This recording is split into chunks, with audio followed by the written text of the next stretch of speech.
Kaela Thorne stood rigid at the edge of the council chamber, her formal gold-threaded tunic constricting against her throat. Her fingers twitched, longing for the familiar freedom of her tiger form. Then it happened.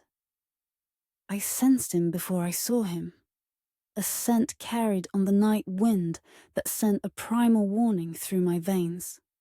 The massive oak doors of Stormshade's great hall swung open. Conversation died as heads turned toward the entrance. The scent grew stronger, pine and wild earth, with something underneath that made her hackles rise. Wolf. Torchlight bathed the vaulted ceiling in amber glow as the full moon's light streamed through stained glass. Elders of the Stormshade Tiger Clan sat in their carved chairs, fur-trimmed robes marking their status. Her father, Regent Thorne, presided from the center seat, his silver-streaked beard and calculating eyes fixed on the proceedings. "The full moon council of Stormshade welcomes our gathered kin," her father announced, voice resonating through the hall. "Tonight, we formalize what many have long anticipated." He extended his hand toward Kaela, and she stepped forward with practiced grace, feeling dozens of eyes tracking her movement. "My daughter, Kaela Thorne, heir apparent to Stormshade leadership. Tonight, she stands before you as our future." Murmurs of approval rippled through the assembly. Kaela maintained her composure, though beneath her calm exterior, her heart raced. This moment had been inevitable since birth, yet its weight pressed down on her shoulders like a physical burden. Her father's voice cut through her thoughts. "As many know, the centennial pact between Stormshade and Moonwatcher packs approaches renewal. For 100 years, our peace has held firm." The chamber grew still. Even the youngest cubs knew what traditionally seals such pacts. To strengthen this alliance, as was foretold in the original agreement, a union has been arranged. Her father's eyes met hers briefly. Kaela Thorne of Stormshade will be joined with Dax Rowan, envoy of Moonwatcher. That's when she caught it again. That scent, stronger now. The crowd parted, and he appeared. Dax Rowan moved like shadow given form, a lean figure in Moonwatcher grey. Dark hair fell across one eye, and his jaw held the tightness of someone fighting instinct. Whispers followed his approach. The lone wolf, the outsider. His reputation had preceded him. Brilliant tactician, fierce fighter, and utterly devoted to his pack despite his solitary nature. A wolf. Kaela's tiger instincts bristled. My mate. The word felt foreign, impossible. Her claws threatened to emerge beneath her skin. Dax bowed formally to the council, then to her father, and finally to her. Their eyes met, and Kaela felt something electric pass between them. Recognition of a shared fate neither had chosen. "Stormshade honors the Moonwatcher pack with its presence," her father continued. "Dax Rowan comes as their representative to fulfill the terms of our ancient agreement." Dax stepped forward, his voice steady but cool. "Moonwatcher sends its respect to the Tiger Clan. I come to honor the pact that has kept peace in our territories." His gaze settled on Kaela. "And to meet my intended," the word hung in the air between them. Dax had prepared himself for many things upon entering Tiger territory. Hostility, condescension, perhaps even outright aggression. What he hadn't expected was her. Kaela Thorne stood like a flame among shadows, her auburn hair catching the torchlight, amber eyes assessing him with undisguised wariness. The heir of Stormshade carried herself with the unmistakable confidence of her kind. Spine straight, shoulders squared, every movement deliberate. The council droned on about treaties and boundaries, but Dax found his attention repeatedly drawn to her. His wolf instincts catalogued everything, the subtle scent of tiger musk beneath her formal perfume, the way her fingers occasionally flexed as if missing claws, the alertness in her posture that spoke of a hunter's patience. The formal union will be confirmed after the traditional trials, Alpha Tulric was saying. Until then, our esteemed guest will reside in the East Wing. Dax nodded, though inwardly he bristled at being discussed as if absent. I look forward to learning Stormshade customs, he said, each word measured. Moonwatcher values this alliance. The formalities continued, but beneath the diplomatic exchange, Dax felt the weight of stares. Tigers were territorial by nature, and bringing a wolf into their midst, especially one destined to claim their future leader, stoked ancient rivalries. When the council finally adjourned, Dax found himself directed to the Rose Gallery for refreshments. The night air carried the scent of late-blooming flowers, almost masking the lingering tension from the meeting. He stood apart from the mingling guests, watching. You don't look thrilled with your arrangement. He turned to find Kaela approaching, 2 goblets in hand. She offered one, which he accepted with a small nod. I didn't realize I was being so transparent, he replied. My apologies. No need. I'm not exactly celebrating it either. She took a sip, ice never leaving his. I've known my whole life this day would come. And yet you're still here, dutiful heir that you are. The words came out more bitter than intended. Her eyes flashed, a brief glimpse of the predator beneath the polished exterior. As are you, loyal envoy. Dax found himself admiring her restraint. Most tigers he'd encountered were quick to anger, quicker to show claws. I serve my pack, he said simply. As I assume you serve yours. Then we understand each other. She stepped closer, and his wolf senses heightened at her proximity. But let me be clear, Wolf. I will fulfill my duties to Stormshade, but I won't be commanded, even by a mate. The words sent an unexpected heat through him. His wolf stirred, interested despite his human reservations. I don't seek to command anyone, he replied. I only wish to honor the pact with minimal complications. Something like disappointment flickered across her features before she masked it. Then we're agreed. A union of convenience. Nothing more. Yet even as she spoke, Dax noticed how her pupils dilated slightly, her scent shifting in a way his wolf recognized instinctively. Her tiger was responding to him, just as his wolf responded to her, ancient instincts that cared nothing for political arrangements. We'll see, was all he said. The hunt tomorrow will reveal much about compatibility. Her eyebrow arched. The hunt? Traditional first activity for intended mates, is it not? To see how we move together, how we hunt as one. A smile curved her lips, revealing just the edge of sharper than human canines. Indeed, I look forward to seeing a wolf keep pace with a tiger. The challenge in her voice stirred something primal in him. His wolf wanted to show her exactly what he was capable of. Until dawn then, he said, inclining his head. Kaela stepped back, the formal mass of the air settling back into place. Until dawn. Don't be late, Wolf. Tigers aren't known for their patience. Kaela watched Dax drift back into the crowd, his posture alert despite the casual way he accepted a second goblet from a passing server. Even surrounded by tigers, he moved with quiet confidence. Not the brash swagger many wolves displayed, but something more controlled, more calculating. She turned away, seeking momentary solitude on the gallery's far balcony. The moon hung full and heavy above the forest canopy that surrounded Stormshade territory. Beneath its silver light, she allowed her composure to slip. A wolf mate, of all the possible futures. Her mother had always told her duty would define her path.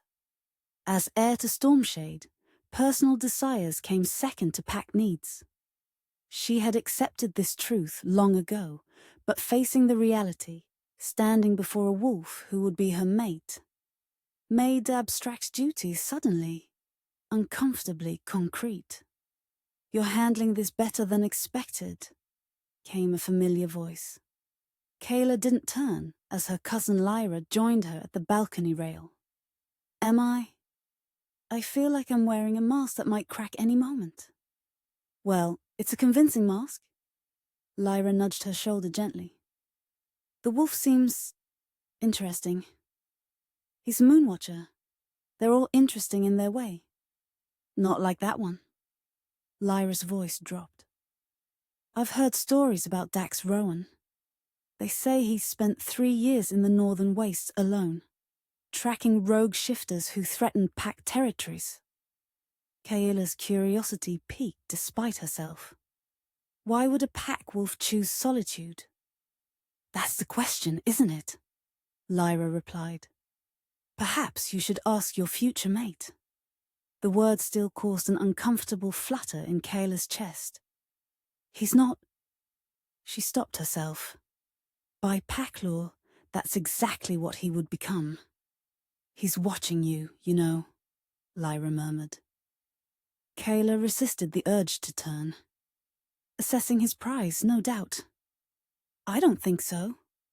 Lyra's tone held something that made Kaela finally glance back toward the gathering. Dax stood conversing with one of the elder council members, but his eyes periodically tracked to her location. Not with possession or calculation, but with something that looked almost like concern. "He's probably wondering if I'll sprout stripes and claw his eyes out before the night's end," Kaela said dryly. "Or maybe he's as uncertain about all this as you are." Lyra squeezed her arm. "Not all wolves fit the stories we tell cubs." Kaela sighed, feeling the weight of tradition pressing down on her shoulders. "It doesn't matter. The pact must be honored. My feelings, and his, are secondary." "Perhaps," Lyra smiled enigmatically. "But the strongest bonds are forged in fire, not forced by duty." Dax excused himself from Elder Ferren's lengthy explanation of territorial boundaries. The old tiger had been talking in circles for nearly 20 minutes, clearly attempting to gauge Dax's knowledge of the treaty details.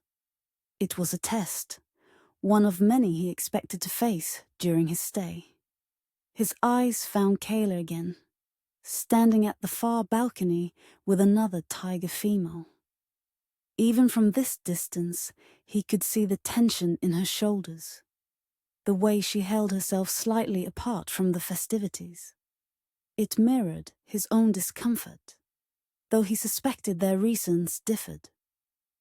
For him, this arrangement meant leaving behind the solitude he'd grown to prefer.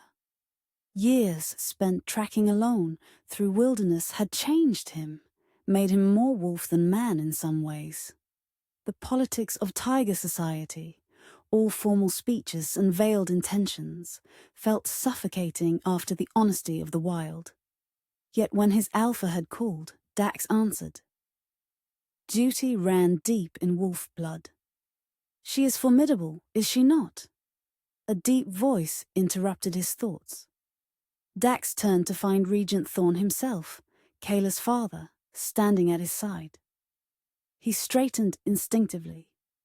"Your daughter carries herself with dignity befitting her position," Dax replied carefully. The regent's mouth curved slightly. A diplomatic answer. "I expected nothing less from Moonwatcher's chosen envoy." He gestured toward Kaela. "But I didn't choose you for diplomacy, Wolf."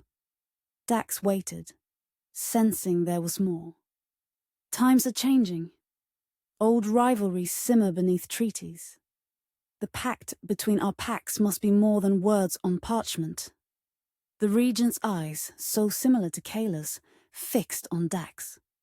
My daughter needs a mate who will stand beside her, not behind her. I understand my role, Dax said, keeping his tone neutral. Do you? The regent seemed genuinely curious. Because Kaela is not merely an heir to be wed for political advantage. She is Stormshade's future. Something in the man's tone stirred Dax's interest. You speak as if there's more at stake than traditional alliance. The regent smiled, but it didn't reach his eyes. Perceptive. Perhaps there's hope for this arrangement after all. He clasped Dax's shoulder briefly. The hunt tomorrow. It's not just tradition. Watch carefully. Learn what cannot be spoken in these halls. Before Dax could question him further, the regent moved away, seamlessly joining another conversation. Dax's gaze returned to Kaela, who was now making her way back into the main gallery, her expression once again composed into the mask of the perfect heir. What game was her father playing? And more importantly, did Kaela know the rules? As the evening drew to a close, Kaela found herself once more in Dax's orbit.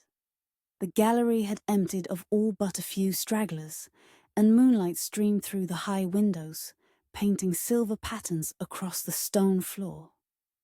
Your father has interesting perspectives on pack leadership, Dax said as she approached.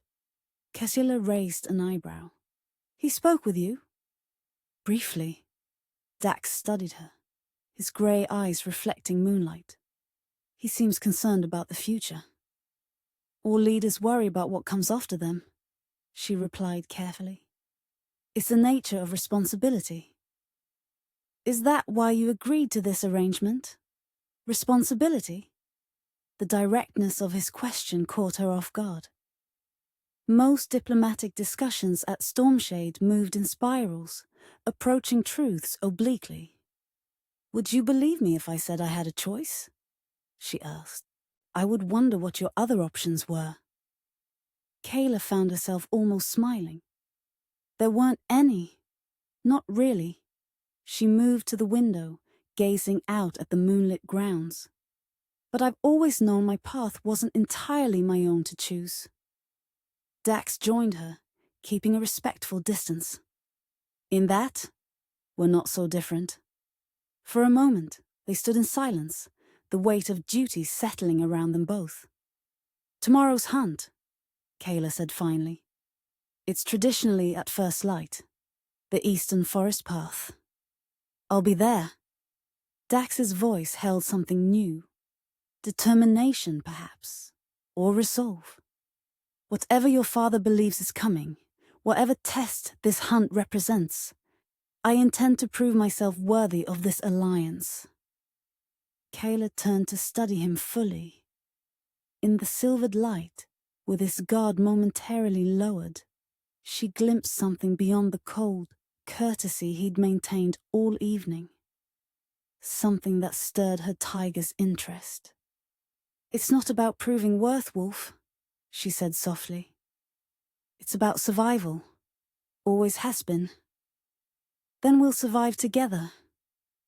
He held her gaze steadily. Unless you'd prefer to leave me behind in the forest. That drew a genuine laugh from her, surprising them both. The thought had crossed my mind. For the briefest moment, his stern features softened into something approaching a smile. I suspected as much. The clock tower chimed midnight, breaking the moment between them. Dawn comes early, Kaela said, stepping back. The servants will show you to your quarters. Dax inclined his head. Until tomorrow, then. Until tomorrow. Kaela paused, then added, Bring your instincts, Wolf. You'll need them. She departed with measured steps, feeling his eyes follow her exit. Only when she reached the privacy of her chambers did she allow the mask to fall completely. her tiger stirring restlessly beneath her skin. Tomorrow would reveal much about the wolf who would be her mate, and perhaps about herself as well. The thought should have filled her with dread, yet she found herself strangely anticipating the hunt to come. Whatever game her father was playing, whatever future the pact demanded, at least Dax Rowan had surprised her. In a life mapped out by tradition and duty, surprises were rare indeed. Kaela moved to the window, gazing up at the full moon that would guide tomorrow's hunt. Until dawn, wolf. Let's see what you're truly made of. Chapter 2. Moonlit Hunt, an Uneasy Truce. Dawn painted the eastern sky in watercolor strokes of pink and gold as Kaela secured the last leather strap on her hunting garb. The ceremonial outfit balanced tradition with practicality. Supple hide pants that allowed for quick movement. A sleeveless tunic embroidered with Stormshade's tiger emblem. And soft-soled boots that would leave minimal tracks. Around her waist, a belt held a silver ritual knife and several smaller blades. She paused before the mirror, drawing a deep breath. The hunt was more than tradition. It was assessment. Tigers judged potential mates by how they moved through the forest, how they tracked, how they killed. Every Stormshade heir for generations had hunted with their intended before formal bonding ceremonies began. But never with a wolf. Kaela braided her auburn hair tightly, weaving in the ceremonial golden threads that marked her as heir.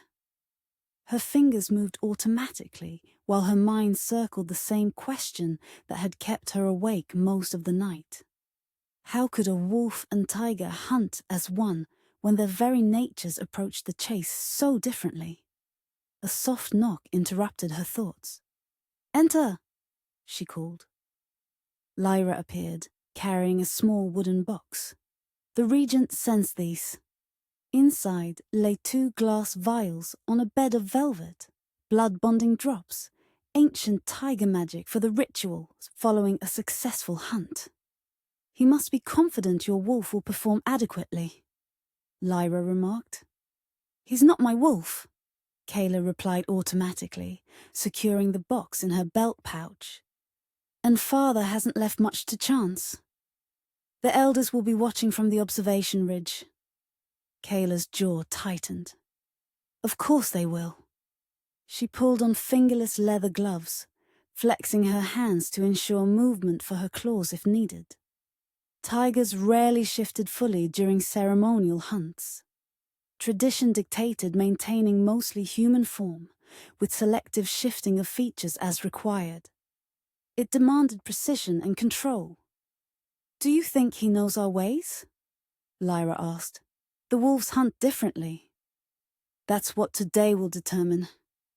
Kaela reached for her spear, more ceremonial than practical, but required nonetheless.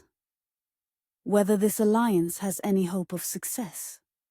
The weight of Stormshade's future settled across her shoulders as she strode through the morning quiet halls. Servants bowed respectfully. Guards snapped to attention. All understood what this day represented. As Kaela emerged into the courtyard, the first full rays of sunlight spilled over the eastern mountains. The forest beyond beckoned, its ancient trees standing silent. Witness to generations of such hunts. She took a steadying breath, letting her tiger senses expand, preparing for what waited in the woods ahead. "Let's see if you can keep pace, wolf." Dax arrived at the hunting grounds as instructed, the first orange beams of sunlight filtering through the trees. He'd chosen practical attire, dark greys that would blend with forest shadows, materials that wouldn't rustle with movement. No ceremonial embellishments marked his clothing. Moonwatcher wolves valued function over formality. The clearing designated as the starting point stood empty save for a single figure, Kaela, proud and straight-backed, spear in hand. She looked every inch the tiger heir in her ritual garments, golden threads catching the morning light. "You're punctual," she noted as he approached. "I half expected you to arrive in wolf form." "Would that have been inappropriate?" he asked, genuinely curious. "It would have been unusual. The ceremonial hunt traditionally begins in human form." Her amber eyes assessed him. "Though I suspect Moonwatcher traditions differ. We tend to shift early and often," Dax admitted. "The wolf sees what human eyes miss." "Tigers maintain control," she countered. "Selective shifting demonstrates mastery."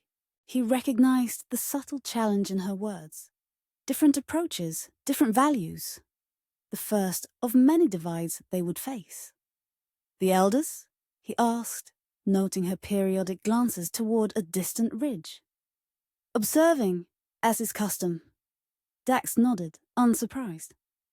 "And our quarry?" "A 12-point stag was spotted at dawn." Kaela pointed toward the northeast. "It's wounded, likely from a rogue predator incursion last night. Our task is to track it, bring it down honorably, and return before moonrise." She extended a small clay pot. "Blood mark. Another tradition." Dax dipped 2 fingers into the red ochre paste and drew a vertical line down his forehead, mirroring the mark Kaela had already applied. The substance tingled against his skin. "Some tiger concoction, no doubt. The stag has a head start," she continued. "We track together, we hunt together, we return together. Success or failure, we share equally." "Understood."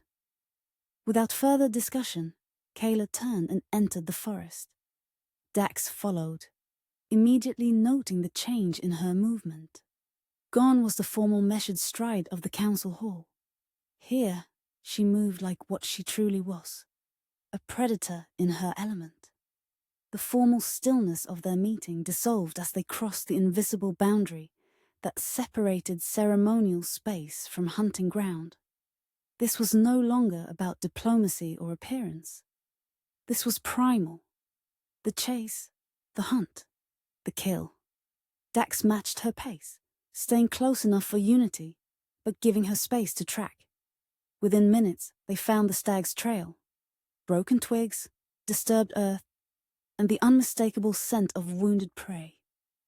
"Fresh," Kaela murmured, crouching to examine a hoof print. "Within the hour." Dax nodded, his nostrils flaring. "Blood scent is stronger than it should be. The injury is significant." She glanced at him, surprise briefly crossing her features. "You can smell that specifically?" "Wolves are trackers by nature," he said simply. "Different strengths." "Then lead for a while," she challenged, straightening. "Show me how a wolf hunts."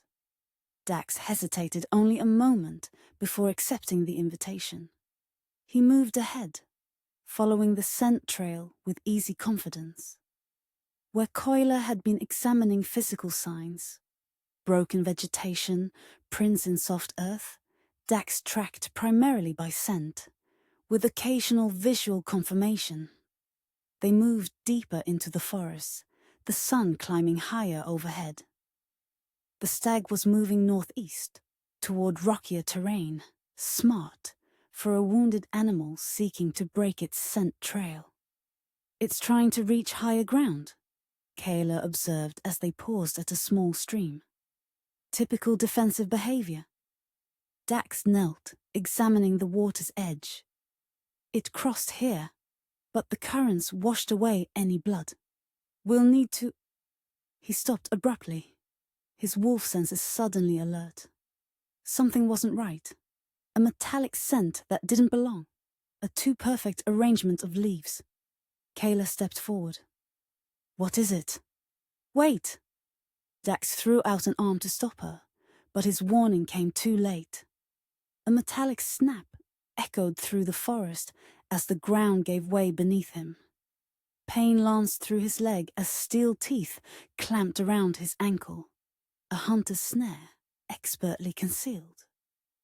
Dax bit back a growl, instinctively reaching for his wolf form to fight free. But the trap was designed for shifters, silver-lined and enchanted to prevent full transformation. Kaela reacted with blinding speed. One moment, she stood shocked. The next, her hands had partially shifted, human fingers elongating into tiger claws as she dropped to her knees beside him. "Don't move," she ordered, examining the trap. "It's silver-threaded. Shift against it and it'll burn through muscle." Dax grimaced, fighting the pain. "Not exactly part of the traditional hunt, I take it?" Her eyes flashed to his, surprise registering at his attempt at humor despite the situation. "Not unless the elders have dramatically increased the difficulty level." Her claws worked deftly around the mechanism. "This isn't ours. These are prohibited in Stormshade territory." With careful precision, she manipulated the locking mechanism, her enhanced strength allowing her to pry the jaws apart just enough for Dax to pull his leg free. The moment it released, he felt the burning sensation of silver poisoning begin to spread. "The wound needs cleaning," Kaela said, already reaching for her water flask. "Silver residue will slow your healing." Dax watched as she tended his injury with unexpected gentleness, her partially shifted hands returning to human form. The cold water stung, but it washed away the worst of the silver contamination. "Thank you," he said quietly. She glanced up, meeting his eyes. "We hunt together.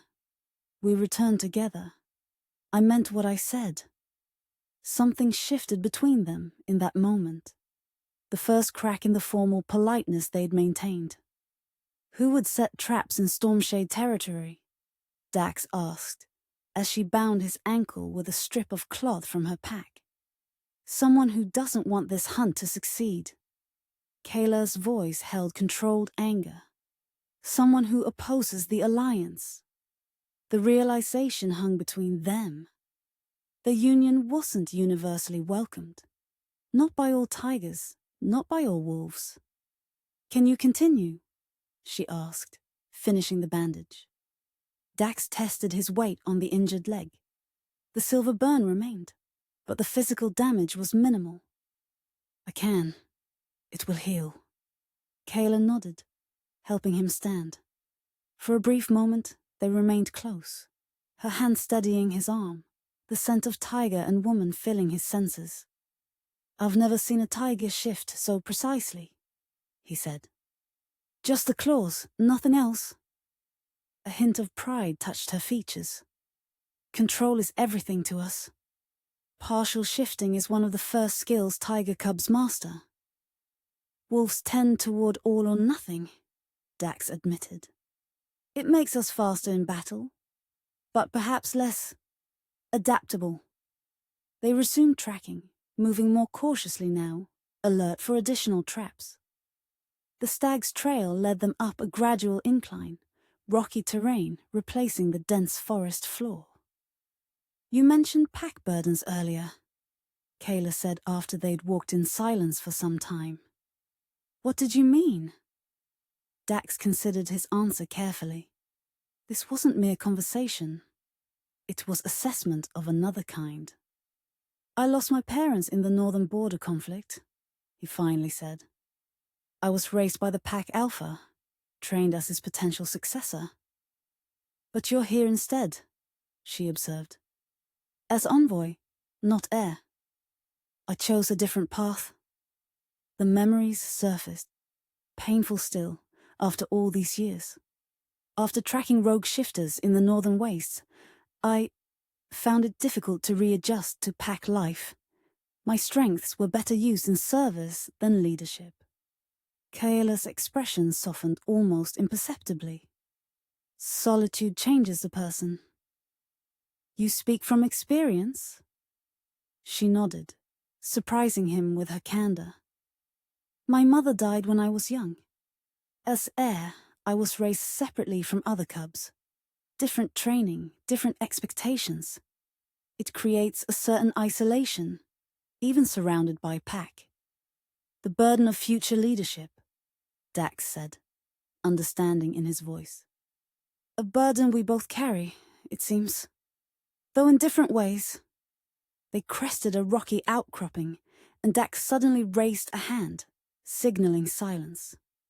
Below them, in a small clearing, stood their quarry, a magnificent stag, its coat gleaming red gold in dappled sunlight.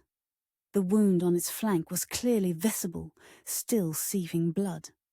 Wordlessly, they exchanged a glance, centuries of predator instinct needing no verbal communication. Kaela pointed to herself, then left. Dax nodded and gestured right. They would flank the prey, approaching from opposite directions. Moving with silent precision, they separated. Dax circled wide, keeping downwind of the stag. From his position, he could just see Kaela on the opposite side. Her movements fluid and controlled as she closed the distance. The stag sensed danger, its head rising, nostrils flaring. It stamped nervously, preparing to bolt. In that moment, Dax let his wolf partially emerge. Not a full shift, but enough to enhance his speed and strength. Taking inspiration from Kaela's technique, he maintained human form while allowing his senses and muscles to transform. The stag bolted, directly toward Kaela. She rose from her crouch, spear ready, but the animal was faster than expected despite its wound. It would charge past her, escaping up the rocky slope. Dax launched himself forward in a burst of wolf-enhanced speed, intercepting the stag's path. The animal swerved, confused by the dual threat, momentarily hesitating. It was all Kaela needed. Her spear flashed in the sunlight, finding its mark with lethal precision. The stag stumbled, wounded but not fallen. Dax closed the distance in 3 bounding strides, his partially shifted hands grasping the animal's rack of antlers. With controlled strength, he forced its head down, exposing the neck. "Together!" Kaela called, moving to his side, ritual knife drawn. They completed the kill as one, swift and merciful, the way of honorable hunters. The stag collapsed between them, its life fading with dignity. Breathing hard, they stood over their prey, the success of their joint effort evident in the clean kill. Dax found himself studying Kaela's face, flushed with exertion, her eyes bright with the thrill of the hunt. In this moment, she was neither heir nor diplomat, but simply predator as he was. "You adapted," she said, genuine approval in her voice. "Partial shifting, like a tiger." "And you used wolf flanking tactics," he returned. "We make a more effective team than expected." The formal words couldn't mask the shared exhilaration of a successful hunt, the most primal form of connection between predator shifters.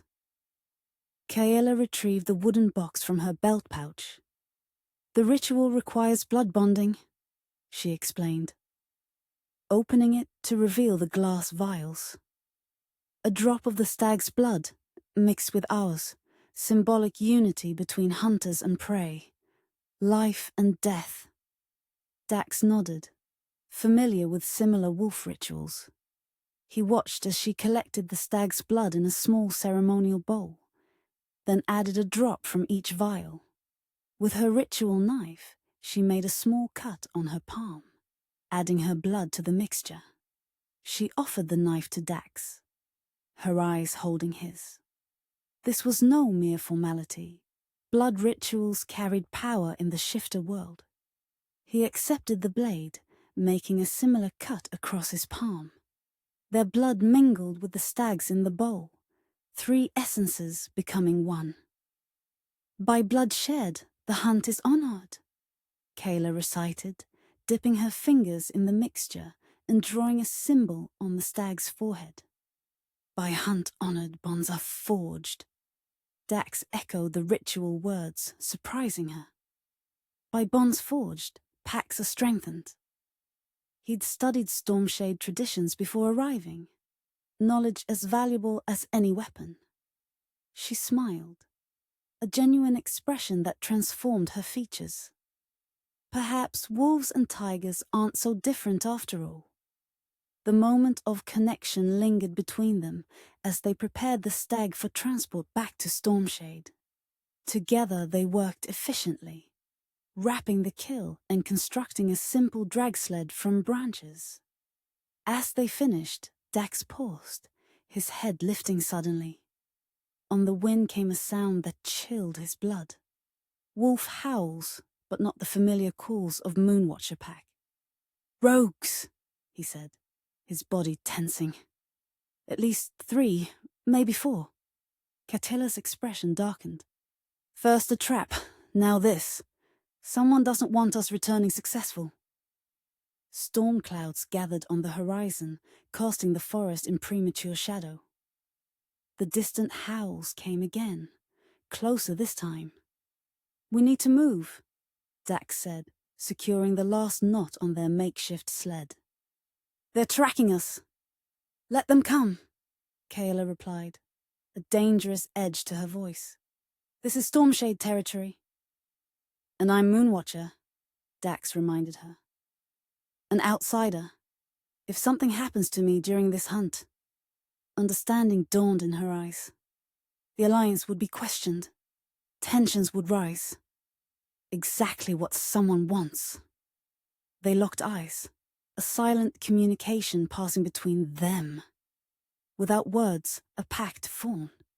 They would protect each other, not just for duty's sake, but because together they stood a better chance against whatever threatened them. "Stay close," Kaela said, slinging the drag ropes over her shoulder. "We move as one from here." Dax nodded, taking position beside her. "I'll guard your flank if you'll guard mine." "Deal." They set off towards Stormshade, the stag's weight between them, storm clouds gathering overhead. The forest had grown unnaturally quiet, wildlife sensing the approaching predators. Dax's injured leg throbbed with each step, but he matched Kaela's pace without complaint. As twilight descended, the first drops of rain began to fall, washing away tracks and scents, a blessing in disguise, making them harder to follow. The wolf howls had faded, but Dax remained alert, sensing they were still being shadowed. The moon rose, silvering the rain-slick path before them. Stormshade's towers appeared through the trees, glowing with welcome light.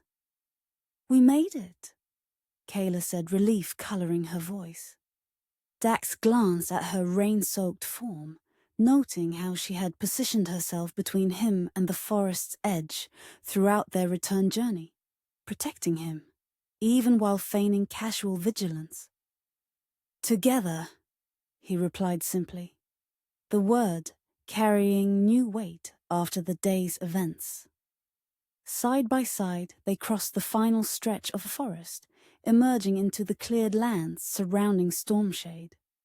Behind them, the secrets of the forest, and the identity of those who wished them ill, remained hidden in shadow. But something else had emerged from the hunt, the first fragile threads of trust, woven through shared danger and mutual respect. Not friendship, not yet. Perhaps not even alliance. But an uneasy truce had been forged, stronger than either would admit. Chapter 3.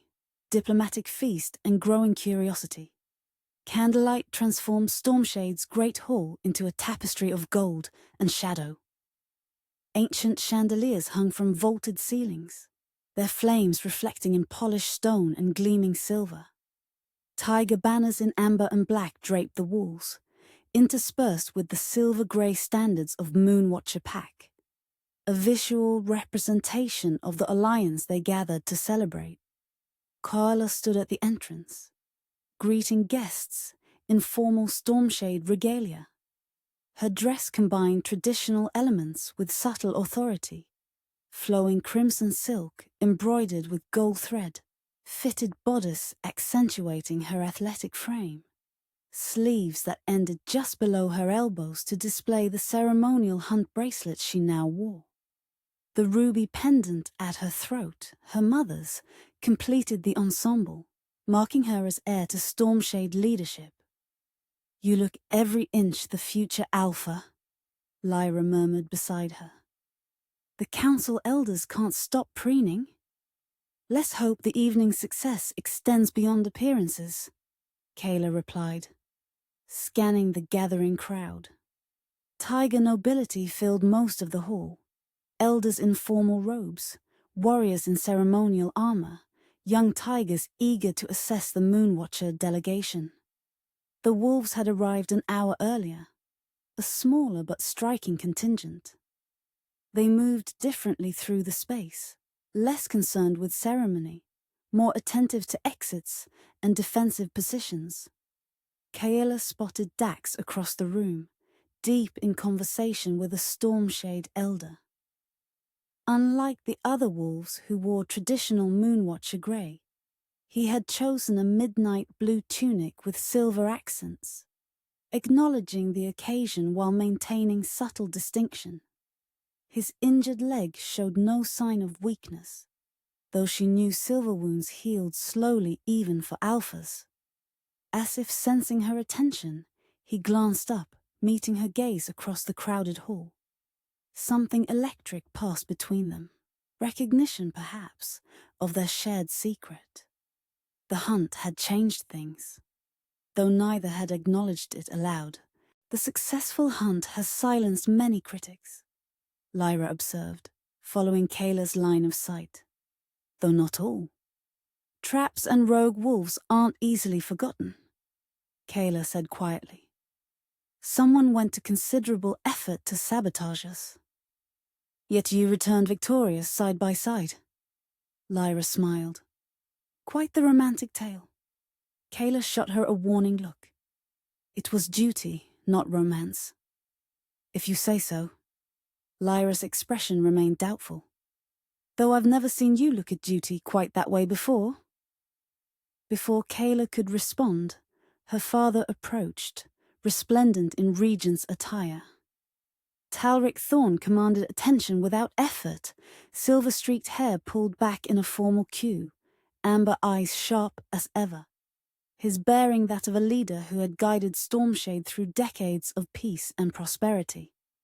"Daughter," he greeted her, formal but warm. "The feast awaits your presence at the high table." "Father," she inclined her head respectfully, "the arrangements are magnificent." "As befits the occasion?" His gaze swept the hall. "The Moonwatcher delegation seems at ease." "They're adaptable," Kaela replied. "More so than many expected." "Indeed." His expression revealed nothing. "And your wolf envoy? Has he recovered from yesterday's incident?" Kaela noted her father's careful phrasing. The trap had not been publicly acknowledged, described instead as a hunting challenge overcome through cooperation. "He's resilient," she said, "and observant.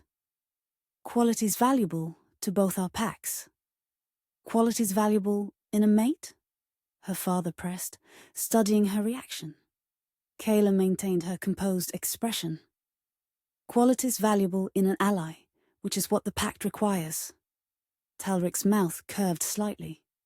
"For now," he offered his arm. "Shall we? Your place awaits, with the Moonwatcher envoy at your side."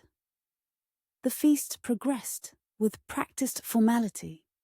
7 traditional courses representing the original 7 tiger clans that formed Stormshade Alliance.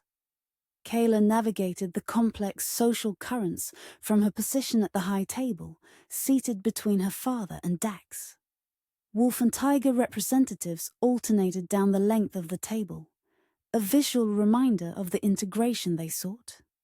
Conversations flowed around her, careful diplomatic exchanges interspersed with moments of genuine curiosity. She noted the contrast in styles, tigers speaking in elaborate courtesy, wolves preferring direct questions and unvarnished answers. The cultural gap manifested in 100 small ways. Different dining customs, different toasting rituals, different approaches to the same goal of peaceful coexistence. Your forest rangers mentioned border incursions increasing this season, Dax said during a momentary lull, his voice pitched for her ears alone. Is that common? Kaela glanced at him, surprised by the shift to security matters at a celebratory feast. Seasonal variations occur, but yes, this year has seen more activity than usual. Coincidental timing, he observed, taking a measured sip of wine. You suspect connection to our arrangement? I've learned to question convenient timing. His grey eyes met hers. As, I imagine? Have you? Before she could respond, her father rose, commanding the hall's attention with a raised goblet. The traditional alliance toast, performed at every diplomatic gathering since the original pact signing. To unity forged in wisdom, Talric began the ancient words. To peace maintained through strength. The assembled guests raised their glasses, voices joining in ritual response. To alliance eternal, to bonds unbroken. Kaela lifted her goblet with the others, but noticed Dax hesitate, his glass rising only part way. Around them, other wolves completed the gesture, but Dax's restraint was noticeable, particularly to the elders watching from nearby tables. As the toast concluded and conversation resumed, Kaela leaned closer. That was noticed, she murmured. The toast is ceremonial, not political. Some ceremonies carry meanings beyond tradition, Dax replied, his expression carefully neutral. Eternal alliance is a significant commitment. It's been our pact's pledge for a century. And yet here we are, renewing what should be unbroken. His eyes held hers. Words matter to wolves, particularly vows. I won't pledge what I can't personally guarantee. Kaela studied him, recognizing not disrespect, but integrity. A quality tigers valued, even when inconvenient. You're more complicated than you appear, Wolf. A hint of a smile touched his lips. As are you, Tiger. The moment was interrupted by a steward appearing at Kaela's shoulder, leaning down to refill her water goblet. As he straightened, his hand brushed hers, leaving behind a small folded paper. Years of political training kept her expression unchanged as she casually moved her napkin to cover the note. Dax's slight shift in posture told her he'd noticed the exchange but would maintain the secret. When conversation turned elsewhere, Kaela unfolded the paper beneath the table. 3 words in hurried script. Watch the treasurer. She refolded the note, tucking it into her sleeve, while scanning the hall for Stormshade's treasurer. Maron Krell sat 4 tables away, deep in conversation with a Moonwatcher elder. Nothing in his manner suggested treachery, but Kaela had learned young that traitors rarely advertise their intentions. 3rd course is always the slowest, she said conversationally to Dax. Perhaps a brief turn in the gallery would be appropriate? His eyes flickered to her sleeve where the note was hidden. I'd welcome the opportunity to view Stormshade's famous art collection. They excused themselves with practiced courtesy, her father's knowing gaze following their departure. As heir, Kaela was permitted such social maneuvers, expected, even, to cultivate private conversation with her intended. The adjacent gallery, offered momentary reprieve from the feast's formality. Floor-to-ceiling windows lined one wall, revealing the night sky beyond, while the opposite wall displayed generations of Stormshade history in portraits and battle scenes. When they were alone, Kaela withdrew the note. Someone is taking considerable risk. Dax studied the paper. The treasurer? Krell, correct? What's his standing in Stormshade? Respected, connected to several elder families. He's held the position for 15 years. Kaela frowned. No obvious reason to suspect him. Yet someone does. Dax's expression grew thoughtful. The trap in the forest, the rogue wolves. If someone's working against the Alliance, they'd need resources. Resources a treasurer controls, Kaela finished. But why warn me anonymously? Why not bring accusations openly? Fear, lack of proof, Dax suggested. Or perhaps... He stopped as voices approached from the main hall. Without discussion. They shifted seamlessly from conspirators to courting couple, moving to examine a nearby painting. A quartet of musicians had begun playing in the gallery's far corner, the gentle melody drawing several couples to the open space before the windows. Tradition dictated that feast guests might engage in dance while courses were prepared. I believe, Dax said, offering his hand with a formal precision. This provides excellent cover for continued conversation. Kaela accepted, allowing him to lead her to the impromptu dance floor. His hands settled at her waist, warm through the silk of her dress, as they joined the simple circular pattern of the traditional Stormshade waltz. You dance well for a wolf, she observed, genuine surprise in her voice. Wolves were known for more energetic, less structured celebrations. Diplomatic training includes cultural integration, he replied, guiding her through a turn with unexpected grace. I spent 3 months learning tiger customs before being selected as envoy. The revelation touched her, that he had prepared so thoroughly, taken her culture seriously enough to master its social rituals. Yet you wouldn't toast to eternal alliance, she reminded him, though without reproach. His hand tightened slightly at her waist as they moved through another turn. I won't make promises lightly, especially ones meant to last generations. A wolf with principles, she said, the teasing words softened by her tone. Dangerous combination? Nearly as dangerous as a tiger with curiosity. His eyes held hers as they moved together, bodies finding a natural rhythm. We make quite the pair, don't we? The question carried weight beyond their immediate situation, hanging between them as they circled the floor. Other dancers blurred around them as Kaela found herself increasingly aware of his proximity. The steady strength in his lead, the subtle scent of wolf and forest that clung to him beneath formal attire, the way his eyes remained fixed on hers, rather than scanning the room as they had during the feast. The treasurer is moving, Dax murmured, breaking the moment. Side door with the wolf elder, Rowan. Kaela followed his gaze without turning her head. They're heading to war, the private council chambers. Convenient timing for a meeting. We should follow, she decided. Dax's expression changed, concern replacing tactical assessment. If they're involved in sabotage efforts, confronting them alone would be unwise.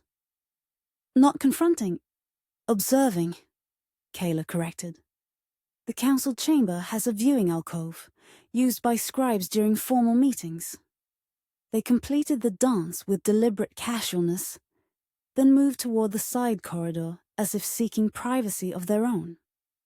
A courting couple stealing a moment away from watchful eyes.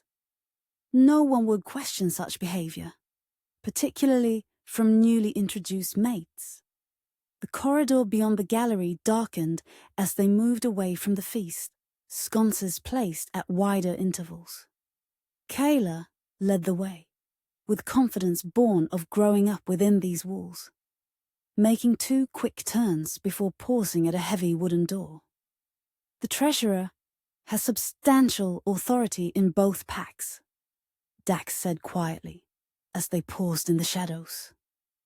If he's working against the Alliance, others must be involved. Which means we're stepping into something larger than border incidents and hunting traps, Kaela acknowledged.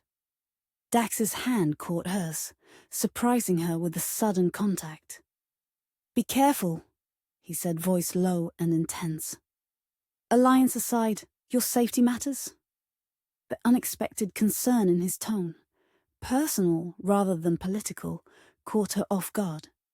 Their eyes met in the dim corridor, and for a moment, the masks they both wore slipped. What Kaela saw in his expression wasn't diplomatic calculation or strategic assessment, but genuine worry. "I've navigated Stormshade politics my entire life," she assured him, though her voice softened. "But I appreciate the concern." His thumb brushed across her knuckles, a small gesture that sent an unexpected warmth through her. "Wolves protect their own," he said simply, before she could process the implication that he considered her in some way his to protect. A tremendous crash echoed from the gallery behind them. They turned to see a massive candelabra had fallen, sending guests scattering and flames dancing dangerously close to decorative tapestries. Guards rushed toward the commotion, and in the chaos Kaela glimpsed a figure watching from the far doorway, Elder Ferron, his eyes fixed not on the fallen candelabra, but on her and Dax in the shadowed corridor. "We've been noticed," she whispered, pulling away from Dax with reluctance. "Deliberately," he agreed, nodding toward the toppled candelabra. That was no accident. They returned to the gallery separately, maintaining appropriate distance as they rejoined the feast.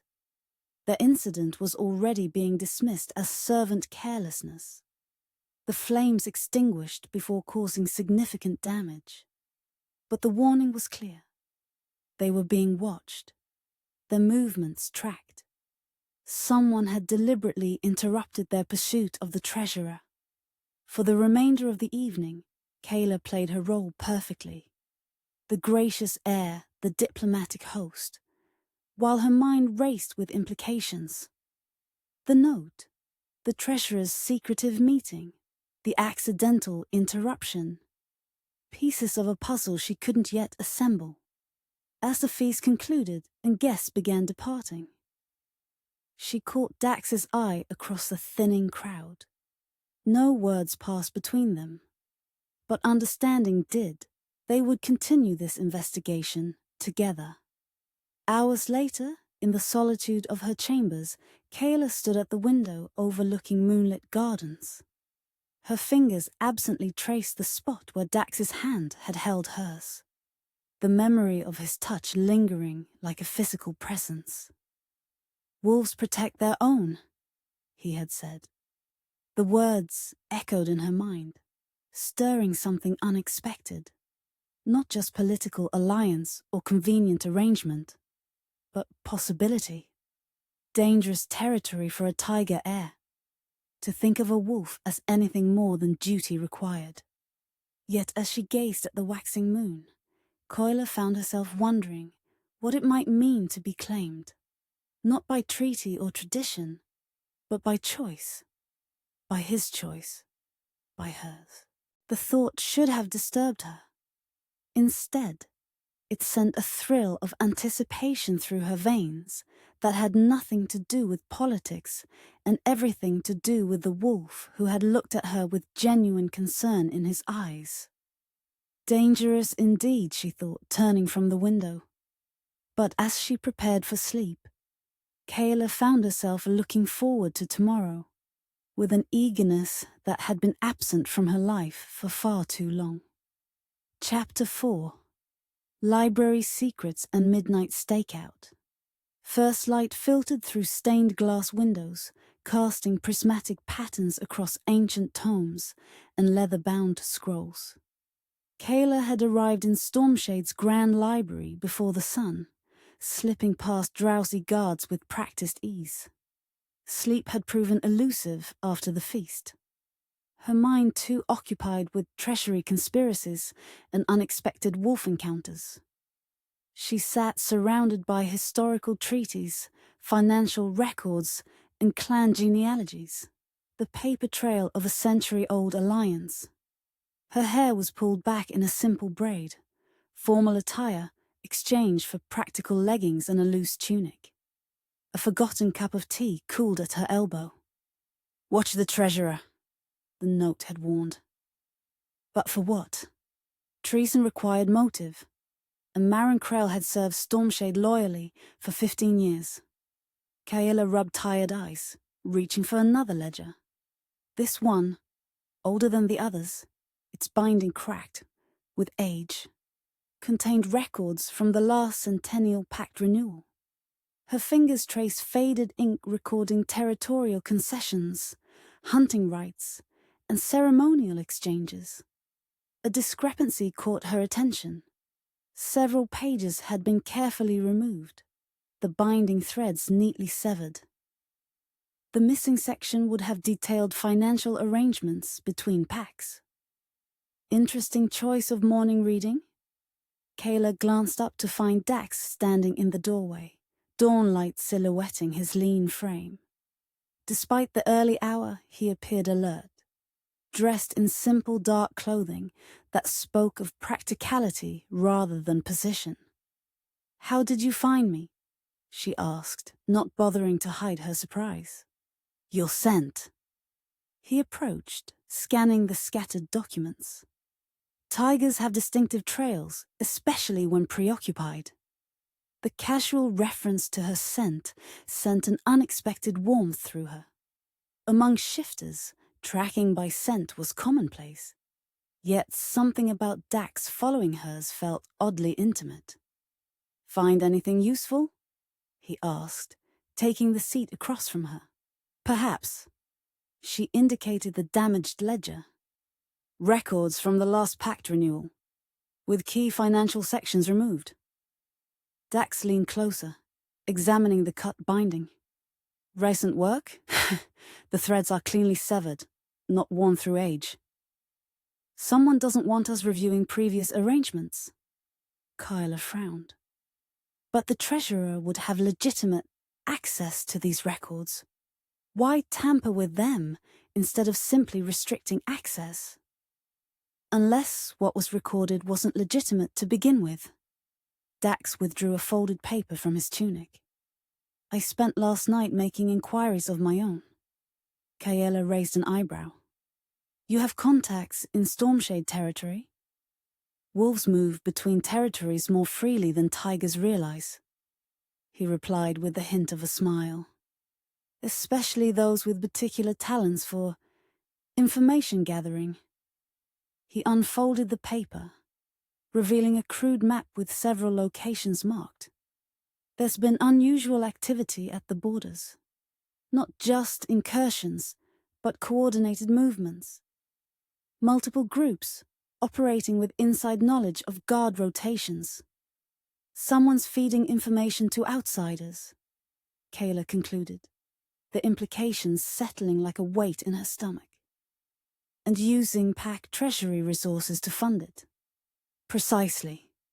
Dax's expression darkened. "Last night, my contact observed Krell meeting with a known smuggler near the eastern gates. Money changed hands. What could he be purchasing that requires smugglers? Or selling?" Dax suggested. "The Moonlight Pavilion is being prepared for tomorrow's alliance ceremony. It houses Stormshade's ceremonial artifacts, does it not?" Realization dawned. "Including the binding pendants, tiger-forged silver set with moonstone. They're only displayed during renewal ceremonies." Kaela's mind raced. Symbols of the original pact, practically priceless. And conveniently small enough to smuggle, Dax added. Their eyes met across the table, mutual understanding passing between them. Whatever Krell's involvement, it extended beyond simple treasury fraud to something that threatened the Alliance itself. The pavilion will be minimally guarded tonight, Kaela said, mind already forming a plan. Final preparations happen at dawn tomorrow. Making tonight the perfect opportunity for theft, Dax concluded. Or for catching a thief. Kaela began gathering the scattered documents. We need proof before making accusations against someone of Krell's standing. Stakeout, Dax agreed. But we'll need to move carefully. If Krell has accomplices within Stormshade, then we trust no one but each other. The words fell naturally from her lips, surprising them both with their certainty. Dax studied her for a long moment. Partners, then? She extended her hand across the table. Partners. His warm fingers closed around hers, the contact sending a ripple of awareness through her body. For a fleeting moment, Kaela wondered if the word partners might eventually encompass more than their current investigation. Midnight transformed Stormshade's formal gardens into a realm of shadow and silver. Mist clung to the ground, weaving between ornamental hedges and stone pathways. The waxing moon provided just enough light to navigate without torches. Perfect conditions for both concealment and observation. Kaela adjusted the dark cloak that obscured her distinctive hair and clothing. From her position behind a carved stone bench, she had clear sight of the Moonlight Pavilion, an elegant structure of white marble and silver filigree that stood on a small island in the center of the reflection pool. A subtle movement in the darkness caught her attention. The sleek form of a grey wolf slipping between shadows, fur almost luminescent in the moonlight. Dax had shifted for the stakeout, his wolf form providing superior hearing and scent detection. They'd agreed he would circle the perimeter while she maintained visual surveillance of the pavilion entrance. Watching him move with such fluid grace stirred something primal in her tiger nature. Wolves and tigers rarely witnessed each other's animal forms outside battle or hunt. There was something strangely intimate about seeing Dax's wolf. The powerful shoulders, the alert ears, the intelligent eyes that remained unmistakably his despite the transformation. The wolf paused, head turning toward the southern path. His ears flattened slightly, warning. Someone was approaching. Kaela pressed deeper into the shadows as two figures emerged from the mist. Treasurer Krell, recognizable by his distinctive limp, accompanied by a stranger in nondescript clothing. They moved with purpose toward the pavilion, Krell producing a key from within his robes. The wolf circled back toward Kaela's position, disappearing briefly behind a hedgerow. Moments later, Dax emerged in human form, crouching beside her. "The second man is Farron Blackthorne," he whispered, voice barely audible. "Smuggler, specializes in antiquities, works the Eastern Territories." "They're inside now," Kaela murmured. "We need to see what they're taking." "Service entrance at the rear," Dax suggested, less visible from the main paths. They moved silently around the reflection pool, years of predator instinct guiding their steps.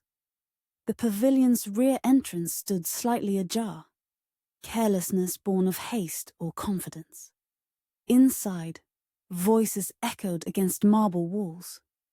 Kaela and Dax pressed against the shadowed corridor, edging close enough to witness the exchange without being seen. "These are the last two," Krell was saying, holding up small objects that caught the moonlight streaming through the pavilion's domed ceiling. The ceremony is tomorrow.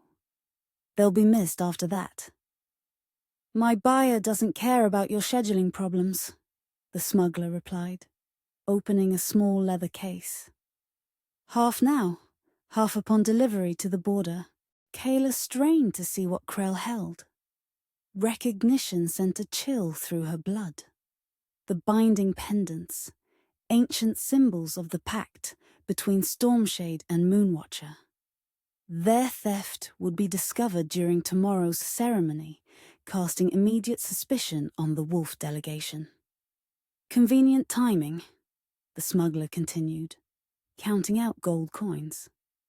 With the alliance in shambles, the border territories become disputed again. And significantly more profitable, Krell agreed. The council is too fixated on traditions to see the opportunities. What about the Wolf envoy? I heard he's becoming problematic. Krell's laugh held no humor. Arrangements have been made. After tonight's unfortunate incident with the heir apparent, tensions between packs will be insurmountable. Ice formed in Kaela's veins. Whatever unfortunate incident Krell planned, it involved her directly. She exchanged a glance with Dax, whose expression had hardened into dangerous focus. "We need to move," he whispered. "Now." But as they prepared to retreat, Dax's injured leg, still healing from the silver trap, buckled slightly. His hand caught a decorative vase to steady himself, the slight scrape of movement echoing in the marble chamber. The conversation inside ceased abruptly. "Check the corridor," Krell ordered. Kaela and Dax pressed into an alcove as footsteps approached. For a moment, it seemed they might remain undiscovered, until a breeze from the open door carried their scents into the main chamber. "Wolf!" The smuggler's voice rose in alarm. "We have company!" Everything happened at once. The smuggler lunged into the corridor, a silver-loaded pistol appearing in his hand. Deadly to shifters, designed to prevent healing. Dax shoved Kaela behind him, his body tensing to shift. "Wait!" the smuggler said, recognition dawning as he leveled the weapon at Dax's chest. "You're the Moonwatcher envoy." Krell appeared behind him, face contorting with rage and fear. "Kill him! Now! Make it look like he attacked you." Kaela felt her tiger surge forward, protective instinct overwhelming caution. But direct aggression would only confirm the narrative Krell wanted to create. Wolf violence against tigers. Instead, she stepped from behind Dax, drawing herself up with all the authority of Stormshade's heir. "I wouldn't," she said, voice ringing with command. "This area is surrounded by my personal guard. They're under orders to move on my signal." Krell's eyes widened. "You're bluffing." "Am I?" She raised her hand slightly. "Shall I summon them to witness a Stormshade treasurer selling packed treasures to smugglers? I'm certain the council will be fascinated by tonight's activities." Doubt flickered across the smuggler's face. "You said this would be clean," he hissed at Krell. "She's alone," Krell insisted, though uncertainty had crept into his voice. "The wolf is her only ally. One wolf envoy and the tiger heir," Blackthorne muttered. "More than enough to complicate my life." He began backing toward the side exit, gun still trained on Dax. "This arrangement is terminated. You can't just walk away." Krell's voice rose in panic. "We had a deal." "Deal's changed." The smuggler's cold eyes shifted between Kaela and Dax. "I suggest everyone forgets. Tonight happened." "The pendants stay," Kaela said firmly. "Non-negotiable." For a tense moment, Blackthorne seemed ready to fire. Then practicality won out. He tossed the leather case toward them, contents clinking. Keep your trinkets. They're more trouble than they're worth. As the smuggler retreated, Krell made a desperate lunge for the case. Dax moved with wolf speed, catching the treasurer's wrist in a grip that made the older man gasp. "Run, and I'll hunt you down myself," Dax said, voice low with promise. "Stay, and face Stormshade justice." A sound from the garden interrupted the standoff. Voices approaching, guards making their routine patrol. Krell seized the momentary distraction, twisting free and shoving a display pedestal toward them. Ancient pottery crashed to the floor as he fled through the side entrance. "Guards will be here in seconds," Kaela said urgently, retrieving the case with the pendants. "If they find us with these," Dax nodded grimly, "we'd be the primary suspects." "This way." Kaela grabbed his hand, pulling him toward a concealed service door. They burst into the misty garden as shouts erupted behind them, the guards discovering the disturbance. Without discussion, they ran, Dax's longer stride matching to Kaela's swift pace as they wove through ornamental hedges and stone sculptures. Only when they reached the shelter of a small gazebo, hidden within a grove of ancient oaks far from the pavilion, did they pause to catch their breath. The leather case clutched against Kaela's chest contained treasures beyond monetary value, symbols of the alliance they were fighting to preserve. "That," Dax said between breaths, "was not how I expected our stakeout to end." Despite everything, Kaela found herself smiling.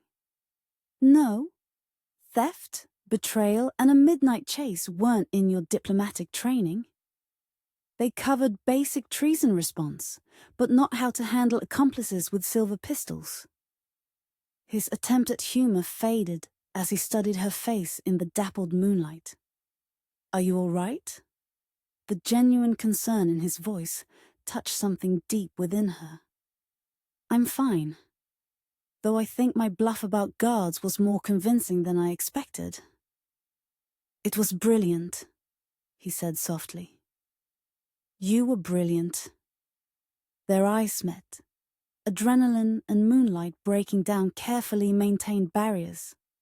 They stood close enough that Kaela could feel the warmth radiating from his body, could see the subtle flecks of silver in his grey eyes. "When he aimed that gun at you," she began, her voice uncharacteristically unsteady. "I know." Dax's hand rose hesitantly to her face, fingers brushing her cheek with surprising gentleness. "For a moment there, when I saw Krell's face, I thought—" He stopped abruptly, vulnerability flickering across his features. "Thought what?" Kaela prompted, her heart racing for more than their narrow escape. "I thought I'd lost you," he admitted, the words barely audible. "Before I'd even found you." The confession hung in the air between them, heavy with implications neither was prepared to fully acknowledge. Kaela felt her tiger responding to his nearness, to the protective concern in his eyes, to the scent of wolf and man that had become strangely, impossibly appealing. "You didn't lose me," she whispered, her hand rising to cover his, where it rested against her cheek. "We're partners, remember?" Something shifted in his expression. Resolve mingled with restraint. "Partners," he agreed, though the words seemed to hold new meaning. For a breathless moment, Kaela thought he might close the distance between them. Instead, he slowly lowered his hand, though his eyes never left hers. "We should secure the pendants," he said, regret coloring his tone. "And decide how to handle Krell without revealing what we know." Kaela nodded, practicality reasserting itself despite the lingering warmth where his fingers had touched her skin. "The pendants can be returned secretly before the ceremony. As for Krell, we need proof others will accept, Dax concluded. The torn ledger pages might connect to whatever scheme he's running. They began planning their next steps, the investigation providing safe ground after the momentary emotional exposure. Yet something had fundamentally changed between them. Trust deepening into something warmer, more personal than alliance required. As dawn approached and they finally parted ways, Kaela found herself replaying his words in her mind. I thought I'd lost you before I'd even found you. Not the formal declaration of a diplomatic envoy, nor the calculated statement of an arranged mate, but the raw confession of a man who had begun to care despite himself. The realization should have alarmed her. Caring complicated duty, blurred clear lines of responsibility. Instead, as she slipped back to her chambers with ancient pendants safely hidden, Kaela found herself smiling. Tonight she had glimpsed the man beneath the wolf, the heart behind the duty. And against all reason, against the caution ingrained through years of heir training, she wanted to see more. Tomorrow would bring new challenges, new dangers as they pursued Krell's conspiracy. But for now, in the quiet of pre-dawn, Kaela allowed herself to acknowledge the simple truth that had been building since their first meeting. The wolf who had entered her life as duty might be becoming something far more dangerous and far more precious. Chapter 5. Hearts on display. Morning sunlight streamed through the stained glass windows of Stormshade's council chamber, painting the assembled shifters in jewel-toned light. The emergency session had been called at dawn after the discovery of the pavilion break-in. Kaela sat at her father's right hand, face composed despite her exhaustion from the previous night's adventures. Across the circular table, Dax occupied the honored guest position, his expression carefully neutral. Only the subtle glance they exchanged betrayed their shared secret. The violation of sacred ground cannot go unanswered, Elder Ferren declared, his aged voice carrying surprising strength. The Moonlight Pavilion, breached on the eve of our renewal ceremony. The timing is suspicious, to say the least. Murmurs of agreement rippled through the chamber. What was taken? Asked Lyra's father. His massive hands spread flat on the polished table. The regent's expression remained grave. Surprisingly little. Some minor artifacts were disturbed, but the ceremonial pendants remained secure. Kaela kept her face impassive, though satisfaction warmed her chest. They'd returned the pendants before first light, slipping them back into their ceremonial box without detection. The question, continued Eldamira, silver streaking her still dark hair, is who would benefit from such disruption? All eyes turned toward Dax. The accusation hung unspoken, but clear in the air. A wolf within their walls during a security breach. The coincidence seemed too convenient to ignore. If you have something to say, Dax addressed the room calmly. Speak it plainly. Elder Ferren's lips curled. Tensions between our kinds run deep, Wolf. Perhaps Moonwatcher has reconsidered the value of our alliance. Enough. Kaela's voice cut through the muttering. Envoy Rowan has shown nothing but honor since his arrival. These baseless accusations dishonor Stormshade more than they insult Moonwatcher. Surprise flickered across multiple faces. The heir defending a wolf so passionately was unexpected. Her father studied her with unreadable eyes. My daughter speaks wisely, the regent said after a weighted pause. We have no evidence implicating our guests. In fact, Envoy Rowan was observed in the Eastern Garden with several elders during the estimated time of the break-in. Kaela blinked, momentarily thrown by her father's fabricated alibi for Dax. How much did he suspect? The treasurer has compiled a complete inventory, the regent continued. He assures me nothing of significance was compromised. At the mention of Krell, Dax's expression hardened, almost imperceptibly. Only Kaela, attuned now to his subtle shifts, noticed the change. If I may, Dax said, rising to his feet with formal precision. Moonwatcher values this alliance enough to send its representative into Tiger territory despite historical tensions. We have nothing to gain from sabotage. His eyes swept the chamber. Perhaps we should consider who would benefit from discord between our packs. The implication that the threat might come from within settled uncomfortably over the gathering. The meeting continued with increased security measures and doubled patrols, but the unspoken suspicions remained. As the council adjourned, Kaela noticed Dax quietly separate from the departing crowd, following a familiar figure down a side corridor. Treasurer Krell, moving with unusual haste. She hesitated only briefly before following. The alcove off the eastern corridor provided just enough privacy for confrontation without complete isolation. Kaela lingered at the corner, close enough to intervene if needed, but allowing Dax the lead he'd silently claimed. Convenient, isn't it? Dax's voice carried to her position. How quickly you confirmed nothing valuable was taken. Krell's response came sharp with indignation. I don't know what you're implying, Wolf, but you overstep your bounds. Do I? The dangerous quiet in Dax's tone raised gooseflesh on Kaela's arms. Let's speak plainly, Treasurer. You were seen at the pavilion last night with a known smuggler. Preposterous. I was in my quarters from dusk till dawn. Your scent tells a different story. Dax moved closer, his larger frame backing Krell against the stone wall. Wolf noses don't lie, especially about fear. And right now, you reek of it. Krell's composure cracked. You have no proof. Nothing that would stand before the council. Not yet, Dax agreed softly.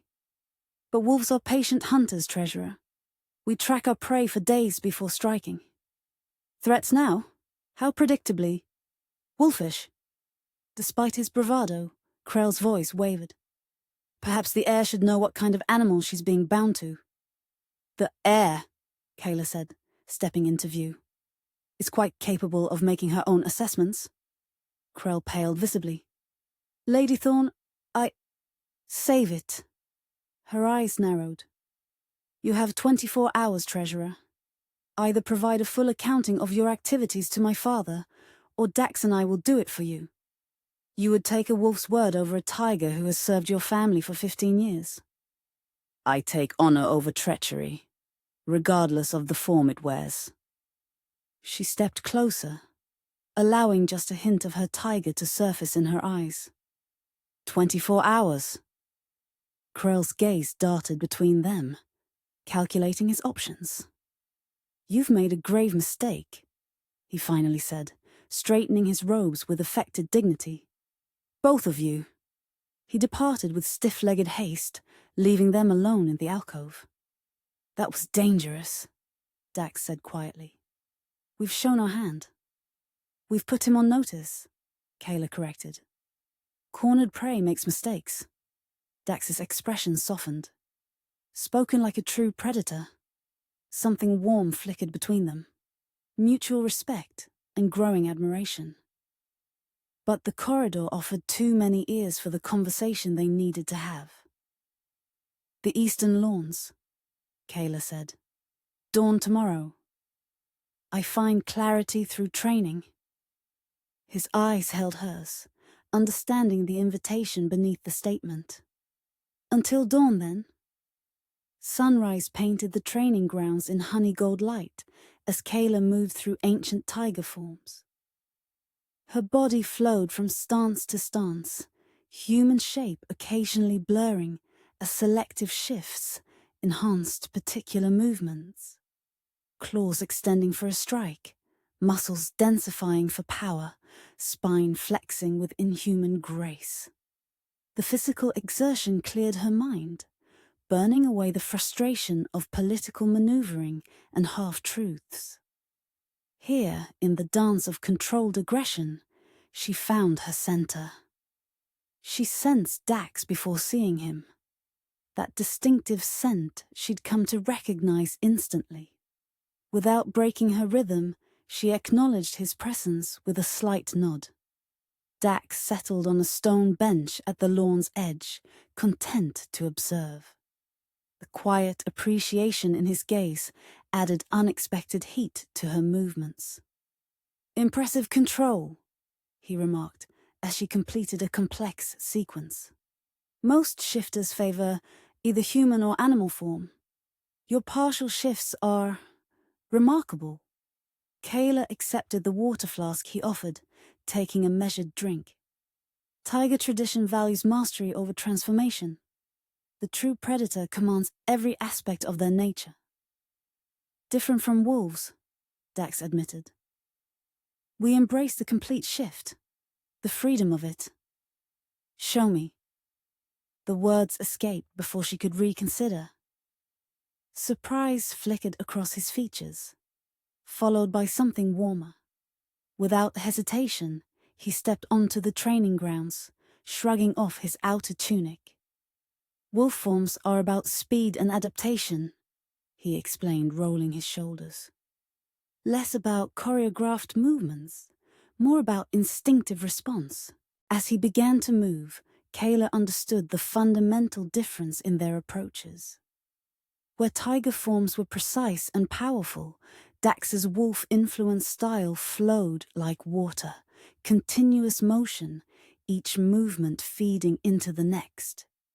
He didn't partially shift as she did, but his movements carried the essence of his wolf.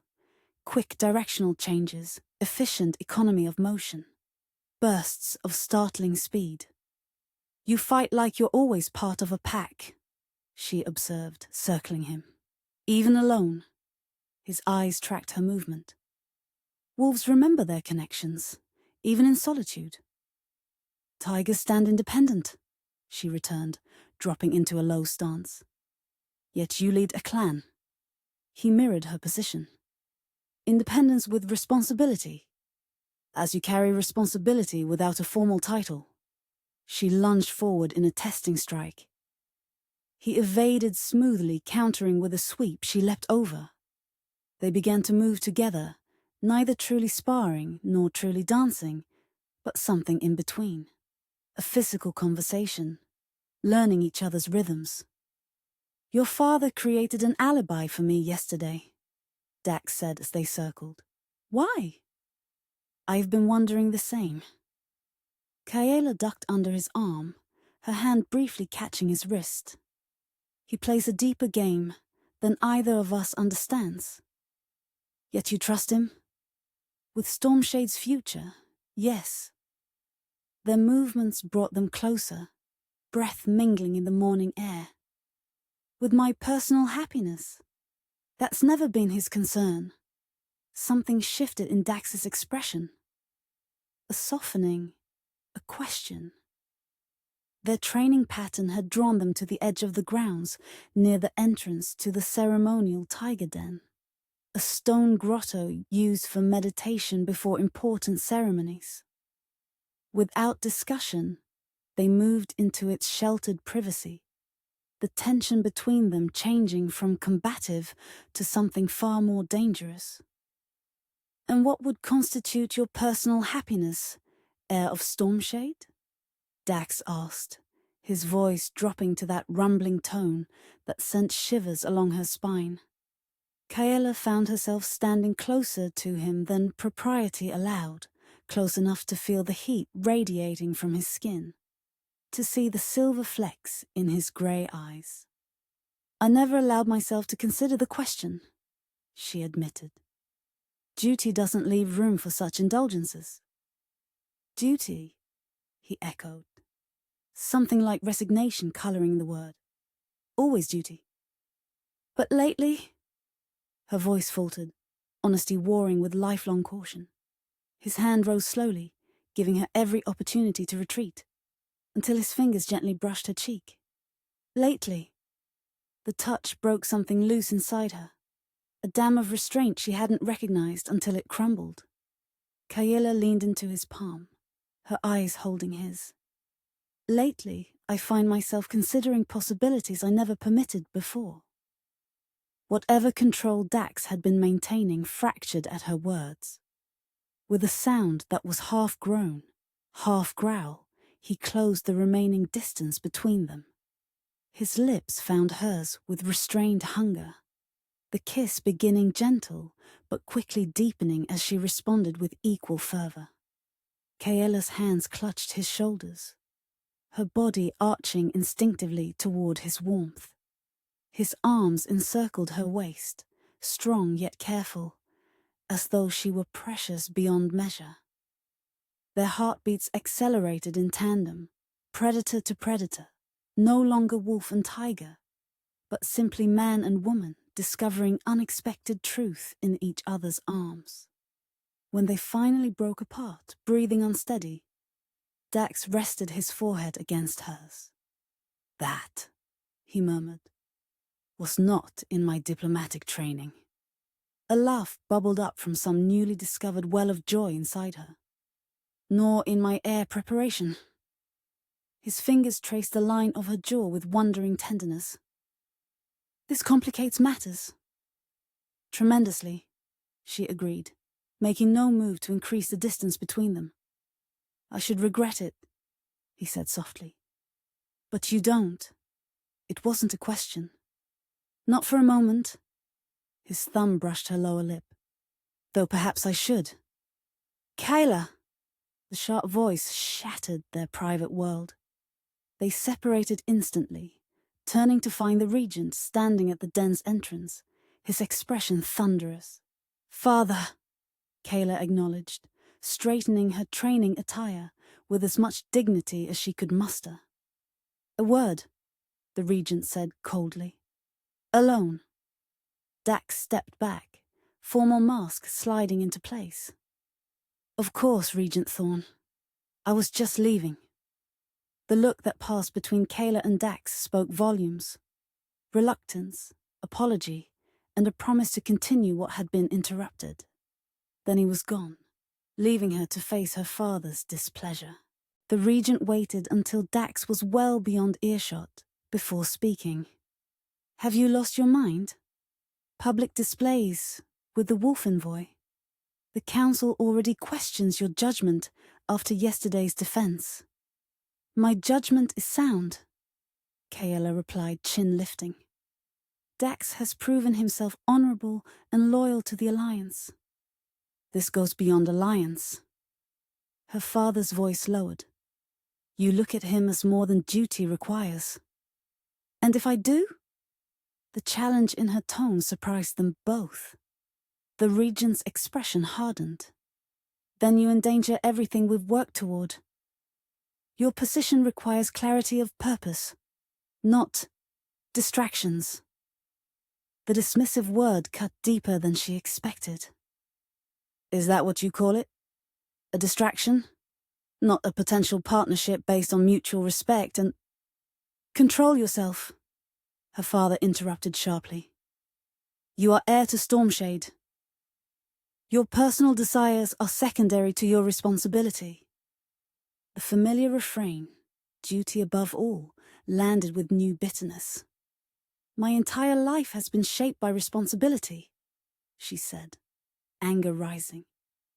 "At what point am I permitted to consider my own heart?" "Your heart?" Her father's laugh held no humor. "Tigers lead with strength and strategy, not sentiment.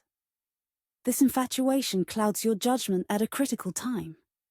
"It's not infatuation," she insisted, the truth of it crystallizing as she spoke. "And my judgment has never been clearer." "Enough." The regent's tone brooked no argument. "The ceremony proceeds tomorrow. Until then, maintain appropriate distance from the wolf, for appearance's sake, if nothing else. The command, reasonable from a political perspective, felt like a physical blow. Without another word, Kaela pushed past him, storming from the grotto with barely contained fury. She moved without direction, anger and hurt propelling her forward, away from the training grounds, away from her father's disappointment, away from the expectations that had defined her existence. Her feet carried her instinctively toward the one place in Stormshade that had always offered solace. The healing springs that bubbled from sacred ground at the property's edge.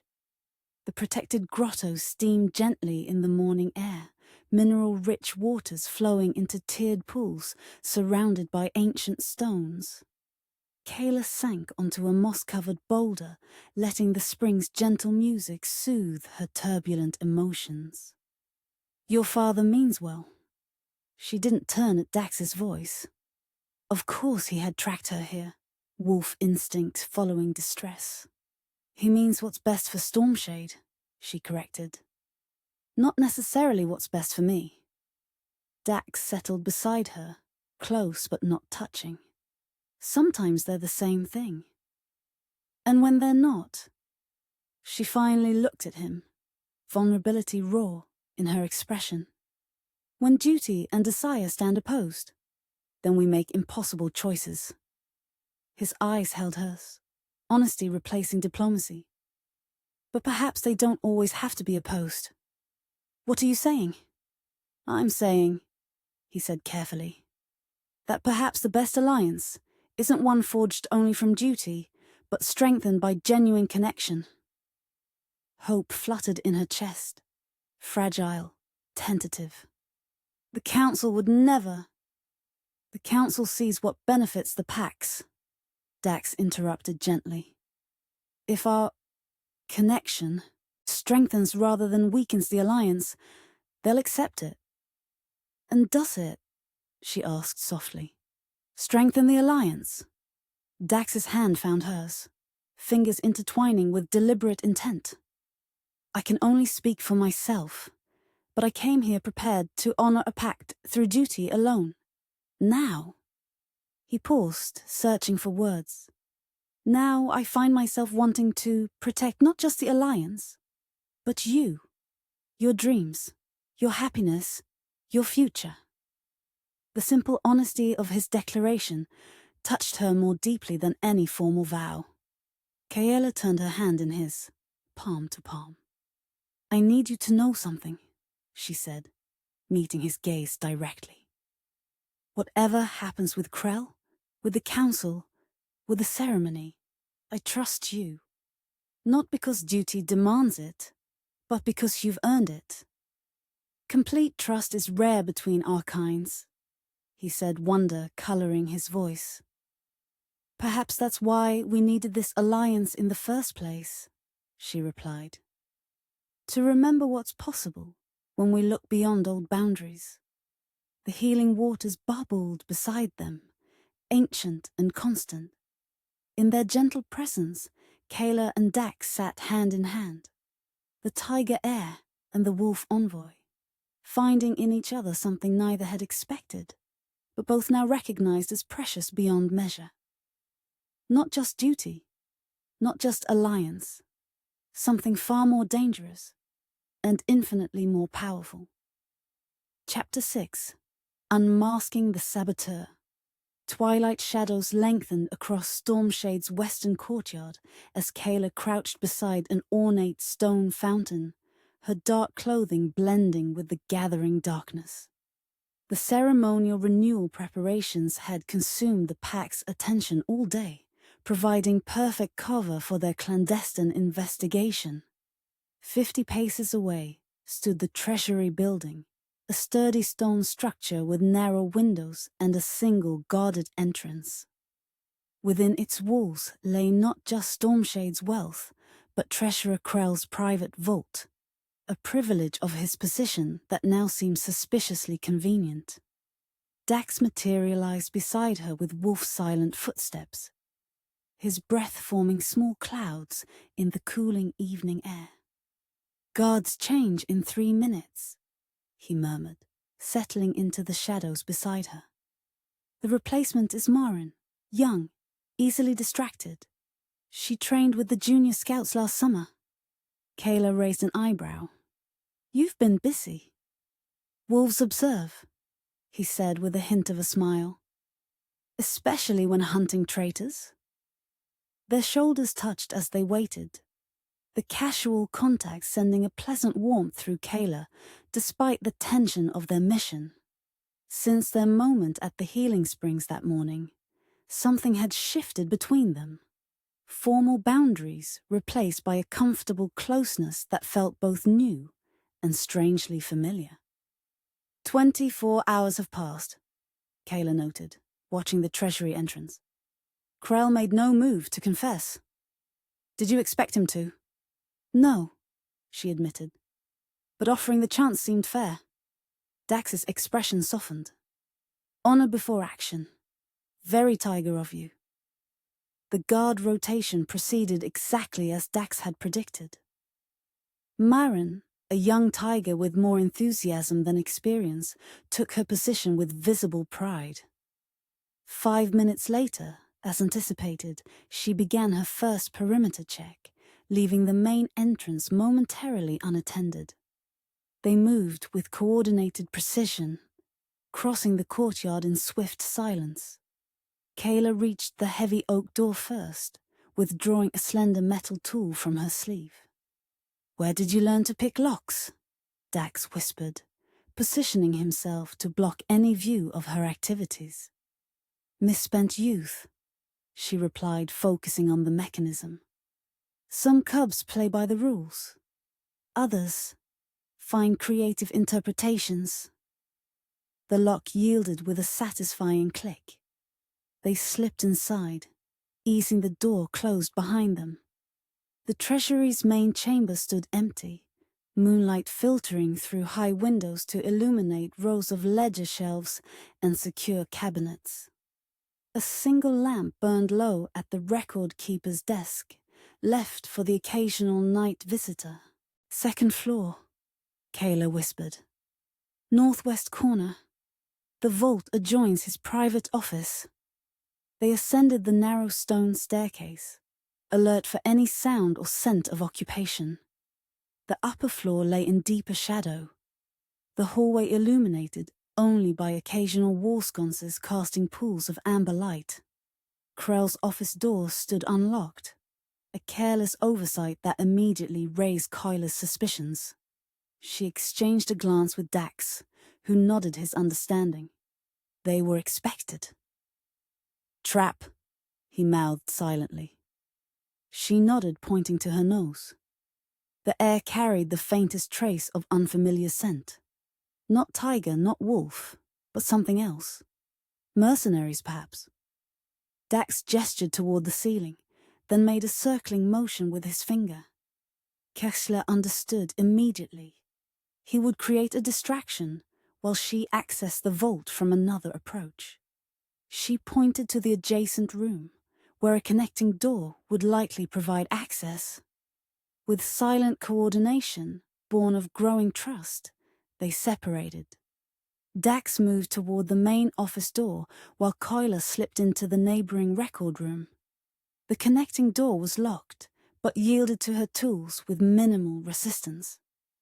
She eased it open to reveal Krell's darkened office, empty, as they'd suspected. The vault door stood visible in the far wall, its heavy iron frame embedded in stone. This lock proved more challenging, requiring several tense minutes of careful manipulation. Kaela's sensitive ears caught the faint sounds of Dax moving in the hallway, deliberately creating small noises to draw attention away from her position. Finally, the vault mechanism surrendered with a substantial click. Kaela winced at the sound, freezing to listen for any response. When none came, she eased the heavy door open. The vault's interior was smaller than expected. A room barely large enough for two people to stand comfortably. Shelves lined the walls, holding document boxes and small chests. A writing desk occupied the center, its surface covered with papers hastily left mid-work. Kaela moved directly to these documents, instantly recognizing their significance. Maps of the borderlands with strategic positions marked, lists of names with affiliations noted, and most damning, detailed plans for simultaneous attacks on both Stormshade and Moonwatcher territories, timed to coincide with tomorrow's renewal ceremony. Her blood ran cold as she registered the scale of the betrayal. This wasn't simple theft or personal gain. Krell was orchestrating a war that would devastate both packs.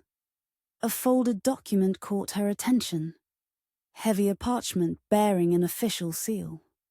She opened it carefully, revealing a formal agreement between Krell and the leader of the Shadow Fang mercenaries, shifters without pack loyalty, who sold their services to the highest bidder.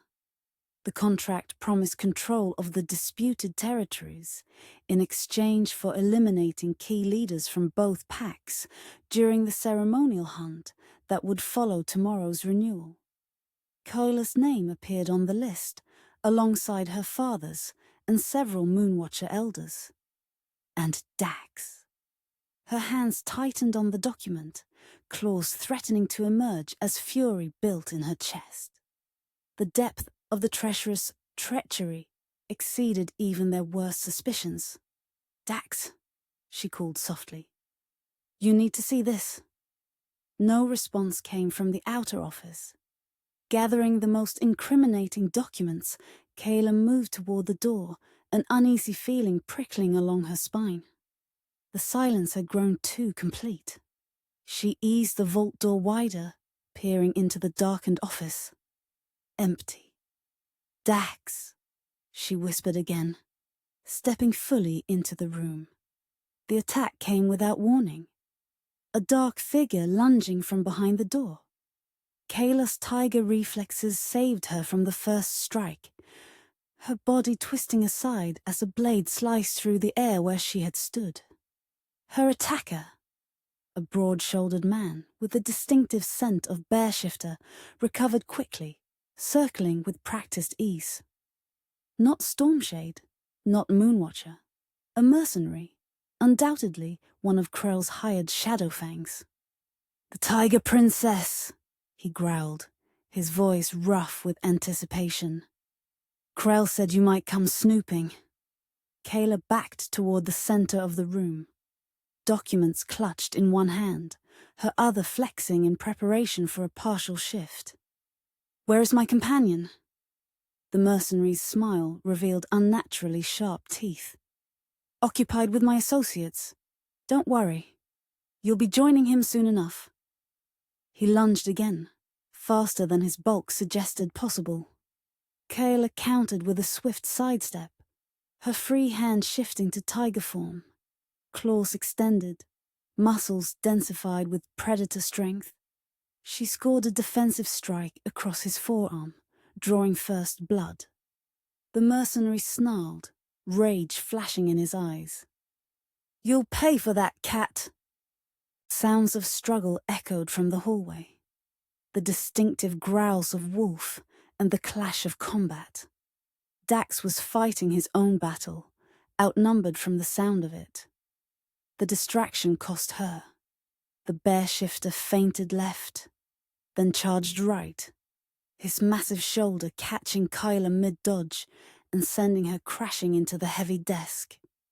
Documents scattered as she rolled to absorb the impact, coming up in a defensive crouch. "Krell promised extra for bringing you in alive," the mercenary said, advancing slowly. "But dead works too." Kaela's response came in the form of a full tiger shift to her hands and forearms, golden fur rippling over skin as her fingers elongated into lethal claws. The partial transformation sent strength surging through her upper body, her movements becoming more fluid, more predatory. The mercenary hesitated. reassessing the threat. Before he could adapt, Kaela attacked, a blur of controlled aggression. Her claws found purchase across his chest, tearing through leather armor to the flesh beneath. He roared in pain, retaliating with a wild swing that she ducked beneath. The office door burst open, flooding the room with hallway light. Dax stood framed in the doorway, blood streaking one side of his face, his clothing torn but his stance unwavering. "Two down," he reported grimly, sizing up Kaela's opponent. "Need help with the third?" The momentary distraction was all the mercenary needed. He lunged toward Kaela with unexpected speed, a hidden blade gleaming in his hand. What happened next seemed to unfold in slow motion. Kaela twisted to avoid the blade, her foot catching on scattered papers. As she began to fall, the mercenary's strike adjusted course, aiming for her exposed throat. Dax's reaction was instantaneous and total. No partial shift, no measured response, pure wolf instinct taking control. He launched across the room in full transformation, his human form blurring into the powerful grey wolf she had glimpsed during their hunt. The wolf intercepted the mercenary mid-strike, massive jaws clamping around the arm that held the blade. Bone crunched beneath powerful teeth as the bear shifter howled in agony. Kaela regained her footing as wolf and mercenary crashed into the wall, the impact shaking the entire room. Despite his size advantage, the bear shifter found himself overmatched by the fury of Dax's wolf form, all snapping teeth and relentless strength. When the mercenary finally broke free and staggered toward the door, his arm hung useless at his side, blood flowing freely from multiple wounds. "Krell said nothing about fighting the wolf champion," he gasped, genuine fear replacing his earlier confidence. "This wasn't the deal." He fled, leaving a trail of blood droplets in his wake. Dax made to follow, his wolf body tensing to pursue, but Kaela's voice stopped him. "Let him go," she said, retrieving the scattered documents. "We need these more than revenge." The wolf turned toward her, intelligent grey eyes meeting hers from an animal face. For a moment, the room filled with the palpable tension of predator meeting predator, wolf and tiger, ancient instincts acknowledging each other's power. Then Dax shifted back, the transformation flowing more slowly than his explosive change to wolf form. When it completed, he stood before her, breathing heavily, the wounds on his human body matching those his wolf had sustained. "Are you hurt?" he asked immediately, moving toward her with concern overriding his own pain. "I'm fine," she assured him, her tiger features receding back to human form. "Thanks to you." His eyes searched hers, relief evident in his expression. "When I saw the blade..." He stopped, unable to complete the thought. Kaela reached for his face, her fingers gently assessing the gash along his temple. "You're bleeding." "It's nothing." "It's not nothing." Her voice softened. "You fully shifted to protect me. In tiger territory." Full transformation within another clan's walls was generally considered either a hostile act or a grave surrender of control. That Dax had done so without hesitation spoke volumes about his priorities. "I'd do it again," he said simply, wincing slightly as her fingers found a deeper cut at his hairline. Before she could respond, sounds of commotion echoed from below, guards alerted by the noise of their struggle. "Krell?" Dax asked, immediately refocusing on their mission. "Gone." Kaela held up the documents. "But he left evidence, detailed plans for attacks during tomorrow's ceremony, contracts with Shadowfang mercenaries, target lists with both our names." Dax's expression darkened. We need to get these to your father. They moved swiftly to the hallway, but paused at the sight before them. The two mercenaries Dax had fought lay unconscious, secured with their own belts. Beyond them, at the far end of the corridor, a window stood open to the night air, Krell's escape route, undoubtedly. He knew we were coming, Kaela said, frustration coloring her voice. But he didn't know what we'd find. Dax knelt beside one of the fallen mercenaries, examining something clutched in the man's hand. A medallion that had torn free during their struggle. He held it up for Kaela to see. A silver disc embossed with a distinctive symbol, a curved fang bracketed by 3 stars. Shadow mark, Dax said grimly. The sign of the Crescent Valley Rogues. Impossible, Kaela breathed. They were destroyed a decade ago. Apparently not. Dax pocketed the medallion. And if they're involved, this conspiracy extends far beyond one greedy treasurer. Voices approached from the stairwell. Stormshade guards responding to the disturbance. They had moments before discovery. My quarters, Kaela decided quickly. We'll be undisturbed there to examine these properly. They slipped through the open window, scaling down the treasury's stone exterior with the natural agility of their kinds. Under cover of deepening night, they crossed the grounds to the private wing, housing the heir's suite. Kaela's chambers offered sanctuary from prying eyes. A spacious suite decorated in stormshade colours, but with personal touches that spoke of her individual taste. Ancient texts shared space with weapons on the walls, while delicate watercolours of forest scenes suggested a softer aesthetic than most expected from the tiger heir. Dax stood by the hearth, where a small fire provided both warmth and light. He had removed his torn outer shirt, allowing Kaela to tend the wounds he'd sustained defending them both. You're lucky, she said, applying healing salve to a particularly deep cut across his shoulder. Bear shifters often coat their blades with toxins.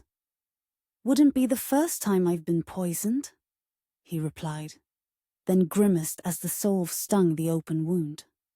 Kaela's hands moved with gentle precision, her touch lingering longer than strictly necessary on his skin. The intimacy of the moment, alone in her private chambers, her fingers tracing the contours of his bare shoulder, was not lost on either of them. You could have been killed, she said softly, her eyes meeting his. So could you. His hand rose to cover hers where it rested on his shoulder. I made my choice. The simple statement carried weighted meaning. Not duty, not alliance, but choice, to protect her above all else. Kaela's free hand traced the line of his jaw, coming to rest against his cheek. Thank you. Something shifted in his expression, restraint giving way to certainty. With deliberate slowness, he turned his face to press a kiss against her palm. The tender gesture, more intimate somehow than their previous embrace, sent warmth cascading through her body. Krell will have fled to his co-conspirators, Dax said, reluctantly returning to their pressing situation. The Crescent Valley connection suggests their base is likely in the disputed borderlands. Kaela nodded, retrieving the documents they'd spread across her writing desk. These attack plans are scheduled for tomorrow's ceremonial hunt, when both packs will be gathered in the sacred forest. Maximum damage from a single strike, Dax agreed grimly. We need to warn my father. Alert both packs. She sifted through the papers with growing concern.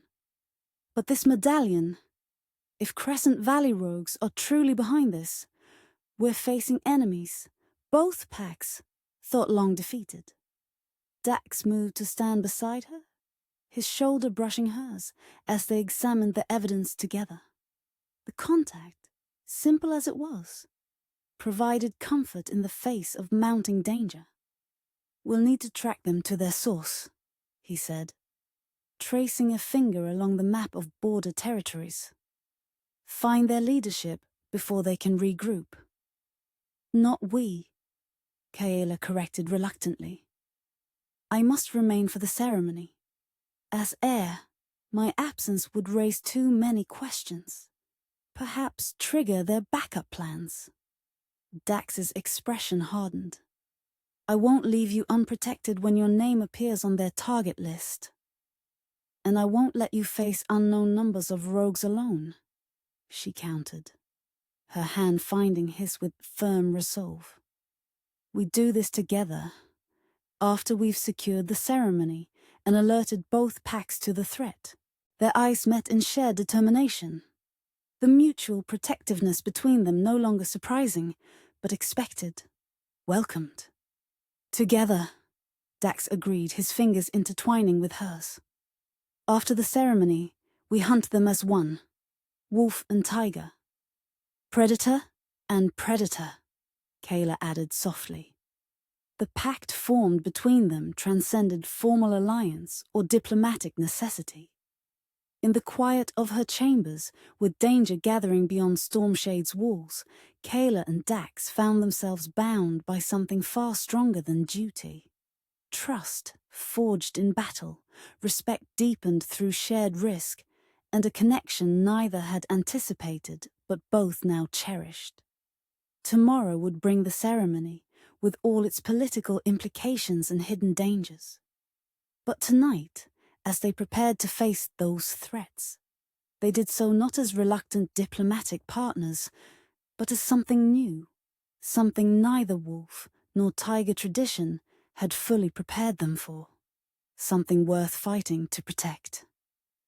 Chapter 7. Borderland Betrayals. Dawn painted the eastern sky in watercolor hues as Kaela and Dax crested the final ridge, separating Stormshade territory from the disputed borderlands. Behind them lay the relative safety of established pact domains. Ahead stretched a no-man's land, claimed by both species but controlled by neither. A perfect haven for those who rejected pack law. The ceremonial renewal had proceeded as planned, though with heightened security, after they shared their discoveries with both pack leaders. While the festivities continued under guard, Regent Thorne had reluctantly authorized their expedition to track Krell's movements and identify the extent of the conspiracy. "The border treaty marker should be just ahead," Kaela said, consulting the map they'd been provided.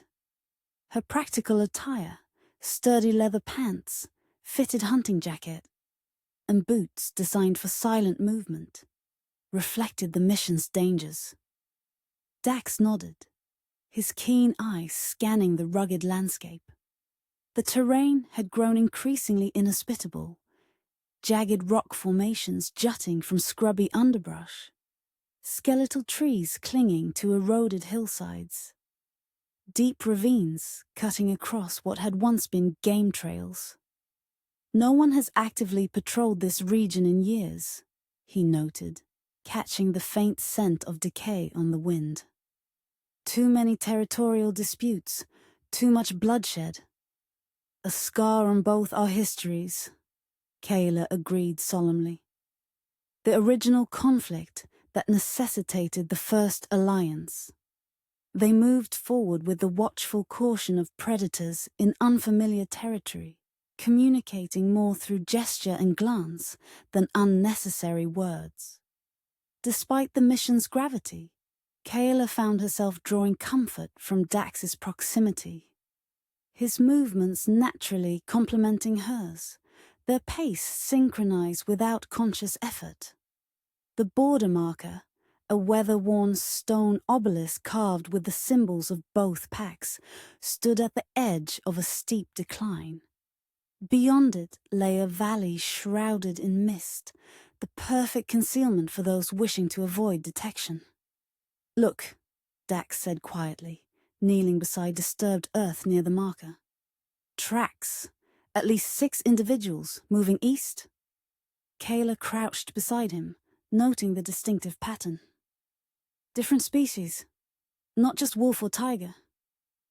Mixed group. Mercenaries, most likely. His jaw tightened. Shadowfangs. They followed the trail with heightened vigilance, descending into the mist-filled valley. The path wound through increasingly dense undergrowth, broken occasionally by clearings that revealed troubling signs of recent activity. In one such space, Kaela stopped abruptly, her sharp intake of breath drawing Dax's immediate attention. Before them lay the remnants of a camp, but not the orderly sight of patrolling guards or hunting parties. This place spoke of violence. Shredded animal pelts hung from crude racks, some recognizable as wolf, others as tiger. The manner of their display suggested neither hunting trophies nor practical use, but deliberate desecration, a message of contempt for both packs. "This is recent," Dax said, his voice tight with controlled anger. "Within days." Kaela moved carefully through the abandoned camp, her tiger senses cataloguing details. Cooking fires hastily extinguished, sleeping areas for at least a dozen individuals, weapons maintenance supplies scattered about. "They left in a hurry," she observed, then froze as her foot encountered softened earth. "Dax!" He joined her, expression grim, as they both registered what they'd found. A row of shallow graves, barely covered with loose soil and rocks. No markers, no ceremonial arrangements, just the expedient disposal of bodies. "Should we..." Kaela gestured toward the disturbed earth. Dax shook his head. "We don't have time, and disturbing them might alert whoever did this that we're following." "Agreed." She stepped back respectfully. "But we'll ensure they receive proper rights when this is over." They pressed onward, the valley narrowing into a rocky pass that showed signs of frequent use. Worn paths, occasional supply caches hidden among rock formations. Crude markers intelligible only to those who placed them. Midday found them crouched behind a fallen tree, observing a crude outpost established at the pass's eastern entrance. 2 guards, neither wolf nor tiger, but bearing the distinctive movements of bear shifters, patrolled the perimeter with casual confidence. "Arrogant," Dax murmured.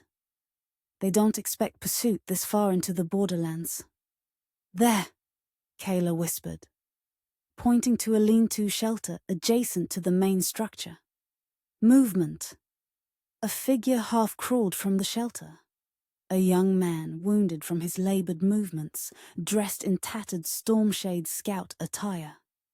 His face was bruised, dried blood staining his collar, but his posture remained defiant as one of the guards shoved him back inside with the butt of a spear. "One of our border scouts."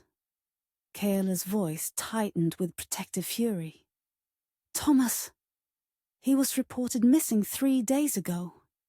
Dax studied the outpost's layout, mentally calculating all angles of approach. "Guards change in an hour if they're following standard rotations. We can reach him then." The wait tested Kaela's patience, but years of air training had taught her the value of strategic timing. When the guard shift finally occurred, they moved with coordinated precision. Dax creating a distraction at the northern edge while Kaela slipped silently to the lean-to. The young scout flinched as she appeared. Then recognition filled his eyes. "Lady Thorne?" he whispered hoarsely, disbelief evident in his voice. "Quietly," she cautioned, examining his injuries with practiced efficiency. "Can you move?" "I think so." His gaze shifted to the doorway. "But there are at least 20 mercenaries stationed here. They patrol hourly, We need information more than a rescue mission, Kaela explained, helping him to a sitting position. What happened? What did you see? Despite his injuries, Thomas's report was clear and concise. He'd been patrolling the northeastern boundary when he encountered unusual activity. Large supply wagons moving under cover of darkness, guarded by mixed shifters bearing the Shadowfang insignia. They caught me observing them, he explained, wincing as Kaela applied a field, dressing to his worst wound. Brought me here for questioning about Stormshade defenses and patrol schedules.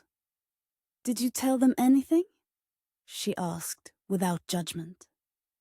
Only falsehoods, he replied with quiet dignity. Misleading patrol times, fake access points. Dax appeared at the entrance, signaling that they had minutes before the patrol returned. What supplies were they moving? He asked urgently. Weapons mostly. Silver-tipped arrows, specialized blades. Thomas's eyes reflected grim understanding of their significance. And something else. Glass vials of liquid. They handled those with extreme care. Kaela and Dax exchanged troubled glances. Chemical weapons were rare in shifter conflicts, but devastating when employed. Substances designed to disrupt transformation abilities or cause painful partial shifts that left victims vulnerable.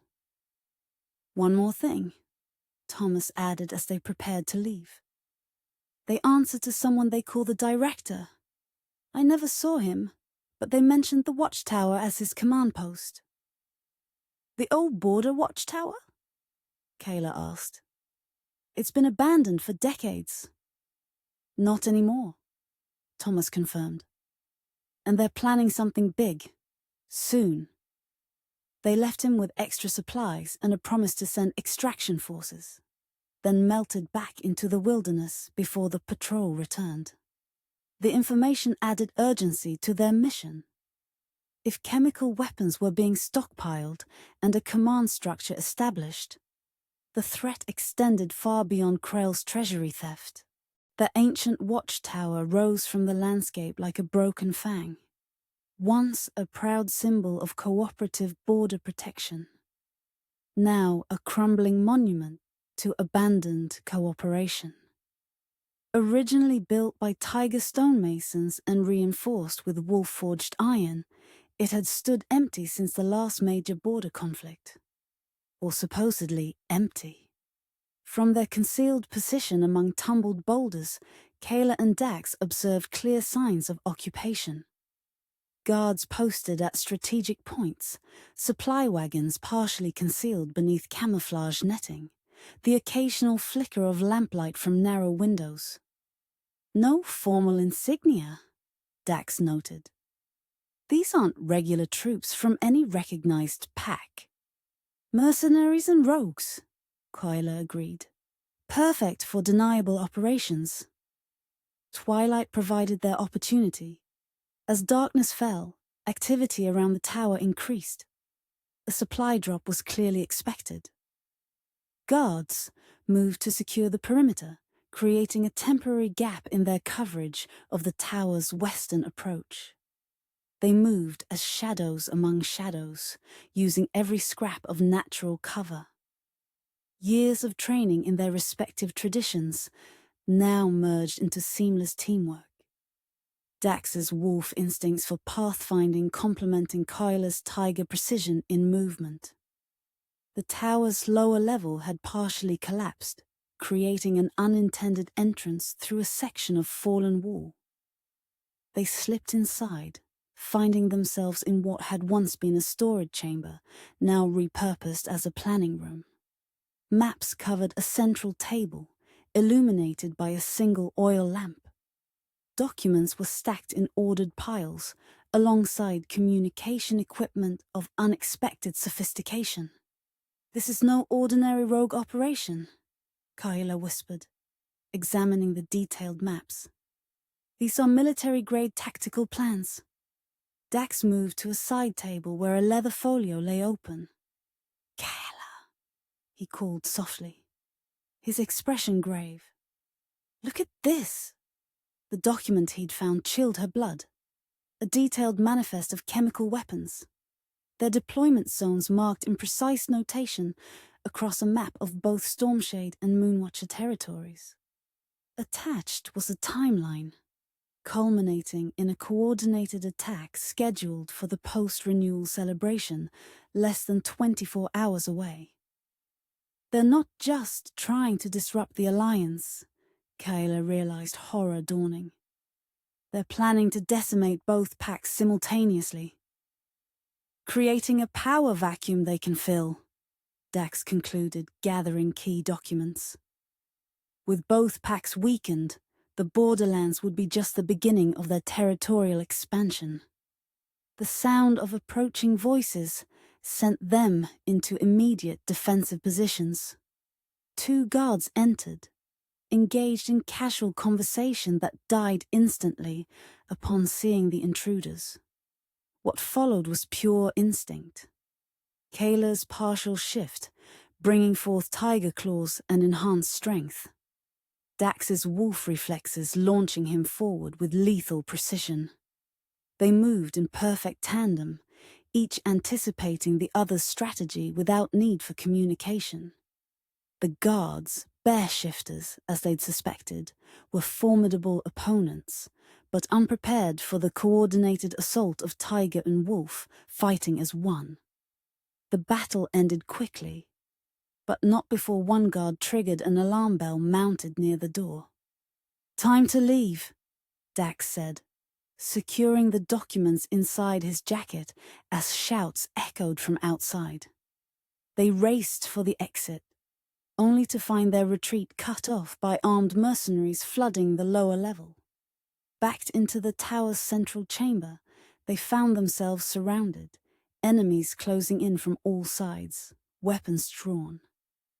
"The roof," Kaela suggested, spotting a narrow staircase. "If we can reach it." Dax nodded, understanding her plan without explanation. They fought their way to the stairs, ascending rapidly, as pursuers closed in behind them. The tower roof offered temporary reprieve, a flat stone expanse open to the night sky, the surrounding wilderness visible in all directions. But it also left them exposed, with enemies climbing the stairs and no apparent escape route. "We need a distraction," Dax said, eyeing the 40-foot drop to the ground below. Kaela reached into her belt pouch, withdrawing a small leather case. "My father insisted I bring these," she explained, opening it to reveal several small clay spheres nestled in protective cloth. Traditional tiger defense, foxfire globes. Dax's eyes widened in recognition. Moonwatcher uses similar techniques, though we call them wolflight. The approaching footsteps grew louder as their pursuers neared the roof access. "Together?" Kaela asked, offering him half the spheres. He took them with a nod of understanding. "On my count. 3, 2, 1. They threw the globes simultaneously, Kaela targeting the stairwell, Dax aiming for the forest edge below. The spheres shattered on impact, releasing brilliant blue-white flames that burned with supernatural intensity, temporarily blinding anyone looking directly at them. Taking advantage of the confusion, they moved to the tower's northern edge, where ancient vines clung to the weathered stone. Not enough to climb down normally, but perhaps sufficient for a controlled fall. "I'll go first," Dax insisted, swinging over the edge and testing the vine's strength. "If they hold me, they'll certainly hold you." Before Kaela could protest, he began his descent, using the vines to slow his momentum rather than truly climb. She followed immediately, the sounds of confusion from the roof spurring her movements. The vines held for half the distance before giving way. Kaela found herself falling, a cry escaping her lips before strong arms caught her. Dax had shifted to his wolf-enhanced state, Not full transformation, but enough to absorb the impact of both their weights as they tumbled the remaining distance. They landed in a tangle of limbs at the tower's base. The breath knocked from their lungs, but miraculously without serious injury. Around them the foxfire still burned, creating a perimeter of unnatural light that their pursuers hesitated to cross. "Run!" Dax gasped, pulling Kaela to her feet. They fled into the darkness, the foxfire providing crucial minutes of a head start as they navigated the rugged terrain by moonlight.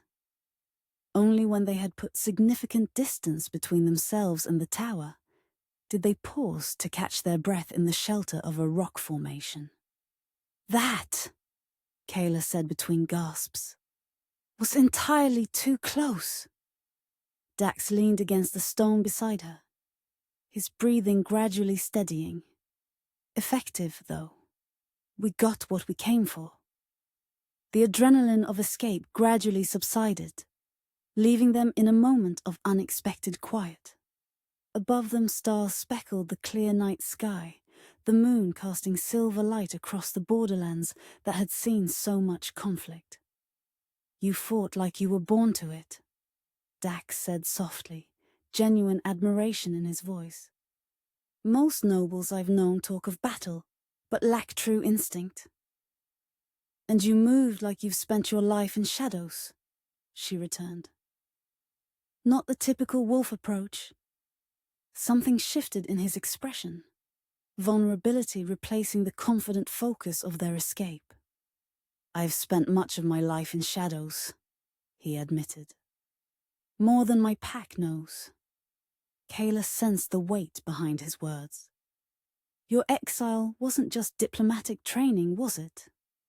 Dax's gaze turned distant, focused on memories rather than their surroundings. "I was sent north after challenging my alpha son," he said quietly. "Not physically. That would have been simpler.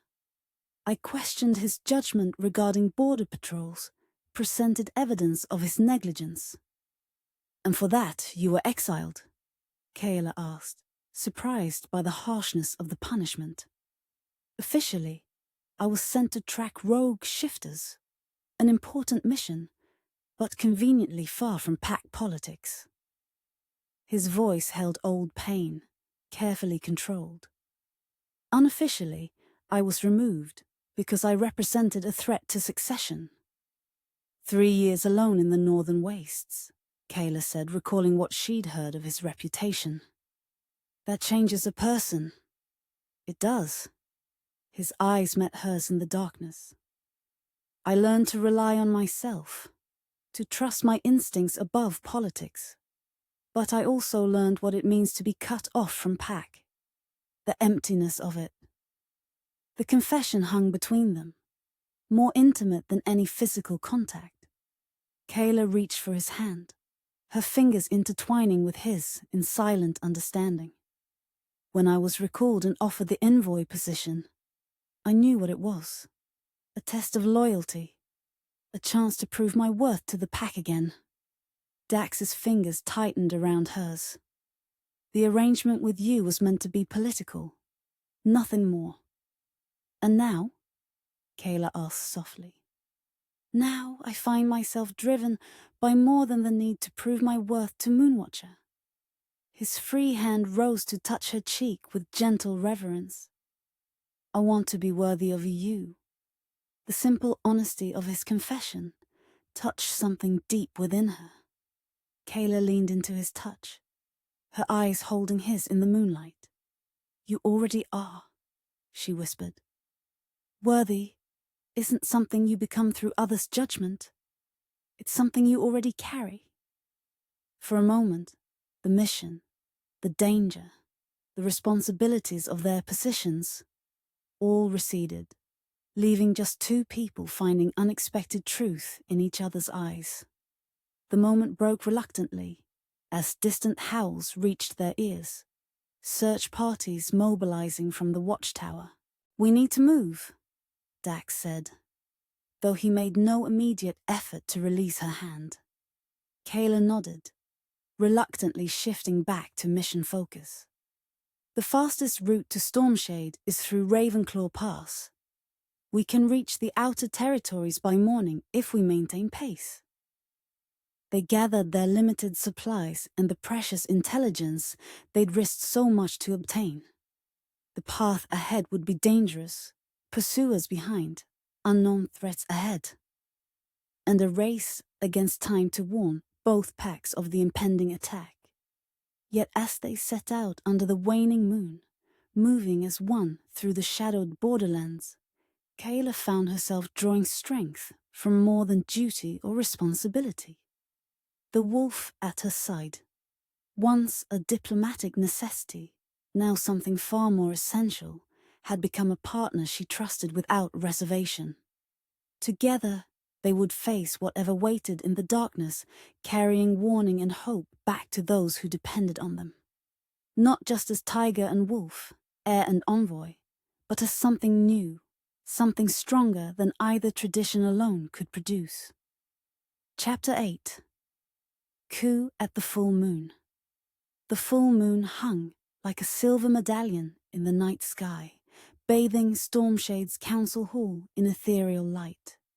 Torches lined the ceremonial approach, illuminating the path for dignitaries arriving for the Alliance renewal feast. Tigers and wolves mingled in uneasy proximity. Centuries of instinctive wariness temporarily set aside in the name of diplomacy. Kaela stood at the grand balcony. Her formal attire, silver-threaded blue silk that symbolized both packs' colors, catching moonlight as she scanned the gathering below. Her body hummed with tension, every sense heightened by the full moon's influence and the knowledge of what might come. "Anything?" Dax asked quietly, joining her at the balcony's edge. His own ceremonial garb marked him as Moonwatcher's official representative, though the sword at his hip was no mere ornament.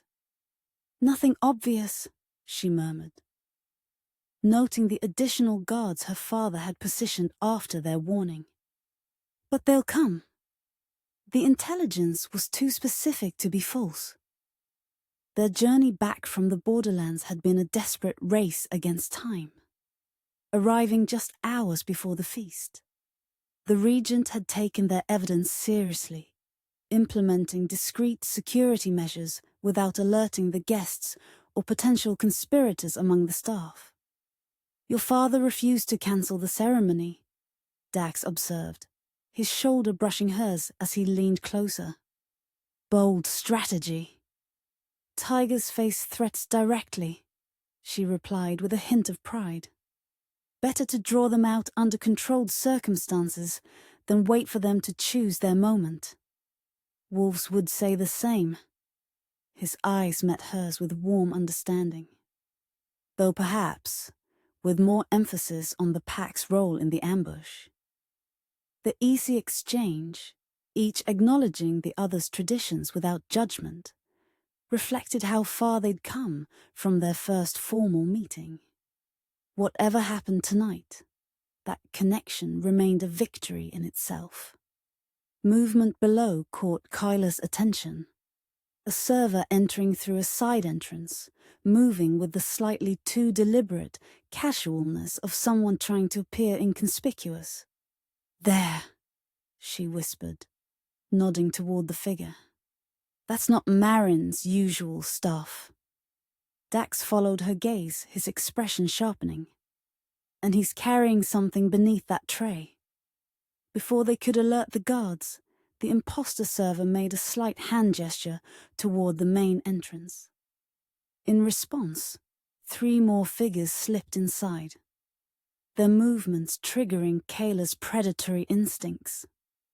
"They're making their move," she said, already turning toward the interior stairs. "North, east, and western approaches." Dax matched her pace as they hurried down the spiral staircase. "How many guards at each position?" "2 visible, 2 concealed," she replied, mentally mapping Stormshade's defenses. Not enough if these are the same mercenaries we encountered at the watchtower. They reached the lower level, just as the first sounds of struggle erupted. A crash of metal, followed by shouts of alarm. The conspirators had clearly expected to encounter minimal resistance. Instead, they found prepared defenders. Kaela signaled the nearest guard captain, activating the response they'd planned hours earlier. Alarm bells began to ring throughout the compound as hidden Stormshade defenders emerged from alcoves and side rooms. Chaos erupted in the previously orderly hall. Dignitaries scattered in confusion as guards moved to protect them. The infiltrators, now revealed as Shadowfang mercenaries, abandoned subtlety for direct assault. "My father," Kaela said urgently, recognizing the pattern of the attack. "They'll target leadership first," Dax nodded grimly. "The throne room. I saw 3 mercenaries heading that direction." They fought their way across the main hall, moving as a coordinated unit through the spreading conflict. Years of training crystallized into fluid action as they encountered the first mercenary, a bear shifter whose bulk belied surprising speed. Kaela dropped into a defensive crouch as the mercenary charged, allowing Dax to leap over her in a perfectly timed maneuver.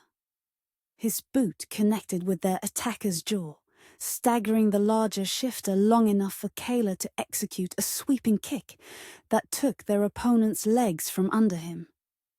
"Go!" Dax called as he delivered a finishing blow to the fallen mercenary. "I'll secure this area and follow." Kaela hesitated only briefly, trust overcoming her instinct to stay together. With a quick nod, she sprinted toward the eastern corridor that led to the throne room. The passage was in disarray. Decorative banners torn from walls. Ceremonial displays toppled. Evidence of struggle marking the path forward. 2 Stormshade guards lay wounded, but alive near a branching corridor. Kaela paused long enough to confirm they'd live, then pressed onward. She reached the throne room's antechamber just as a tremendous crash shook the ornate double doors. Sounds of combat echoed from within. Her father's distinctive roar recognizable even through solid oak. Without hesitation, Kaela shouldered through the damaged doors, taking in the scene with a predator's swift assessment. The regent stood with his back to the ceremonial throne, partially shifted into tiger form from the waist up. Golden fur rippled across his torso as he faced 3 attackers. 2 mercenaries and a figure Kaela instantly recognized despite his combat attire. Treasurer Krell. "The heir arrives," Krell announced, vicious satisfaction in his tone. "Perfect timing to witness your father's fall." "The only fall tonight will be yours," Kaela replied, moving to flank the attackers. "Surrender now, and perhaps the council will show mercy." Krell's laugh held no humor. "Mercy? From tigers? I think not." He gestured to his mercenary allies. "Take the heir. The regent is mine. The mercenaries?" Wolf shifters, judging by their movement patterns, circled toward Kaela with practiced coordination. She centered herself, allowing the first transformative ripple to flow through her body, claws extending, muscles densifying, senses sharpening beyond human limits. "You betray not just Stormshade, but all shifter kind," she said, her voice deepening with the partial shift. "Allying with Shadowfangs against your own people." "My people!" Krell spat the words as he stalked toward the regent. "My people were slaughtered in the Northern Purge while Stormshade and Moonwatcher turned blind eyes. The survivors became Shadowfang by necessity, not choice." The revelation struck Kaela like physical blow. The Northern Purge, a dark chapter in shifter history, when rogue packs were eliminated after attacking border settlements. She'd been a child then, too young to understand the politics behind the United Wolf-Tiger response. "So, this is revenge," the regent stated flatly, his own fighting stance unwavering. "Decades planned, just to satisfy old grudges." "This is justice," Krell corrected, his own shift beginning. Not tiger, but something else. Spotted fur rippled across his skin as his true nature emerged. "And reclamation of what was taken from us." "Leopard shifter," Kaela breathed in realization. "You've been hiding your true form all these years." Before Krell could respond, the mercenaries attacked.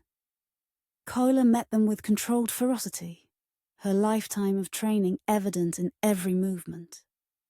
She fought defensively at first, measuring their abilities, then shifted to devastating offense when she identified their weaknesses. Across the room, Krell launched himself at the regent in a blur of spotted fury. The two older shifters collided with bone-jarring force, decades of contained hostility erupting in primal combat. The throne room's marble floor grew slick with blood as Kaela dispatched one mercenary and engaged the second. From the corner of her eye, she saw her father stagger under a particularly vicious assault from Krell, whose leopard form moved with lethal grace.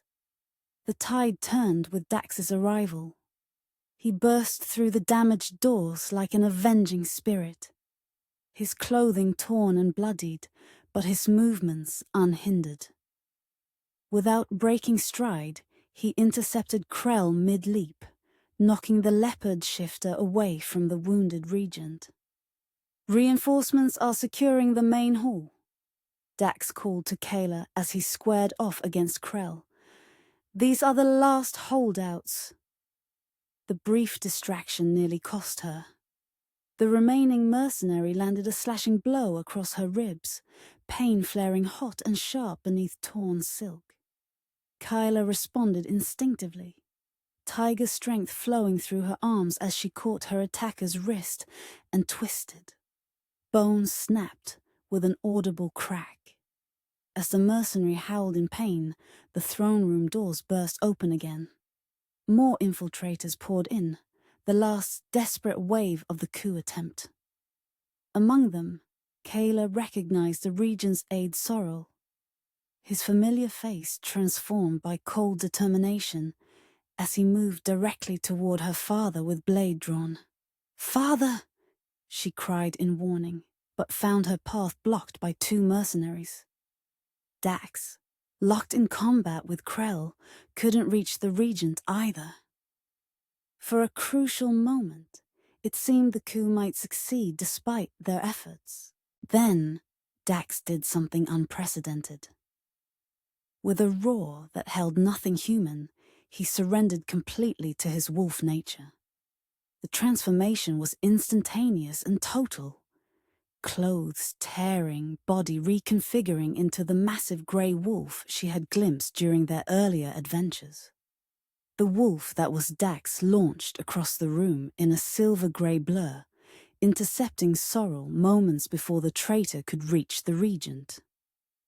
Massive jaws closed around the aide's arm, the sickening crunch of breaking bone audible even above the room's chaos. The display of raw power sent shockwaves through friend and foe alike. Several mercenaries faltered, primal instinct recognizing the apex predator in their midst. Kaela seized the advantage, dispatching her opponents with efficient strikes before racing to her father's side.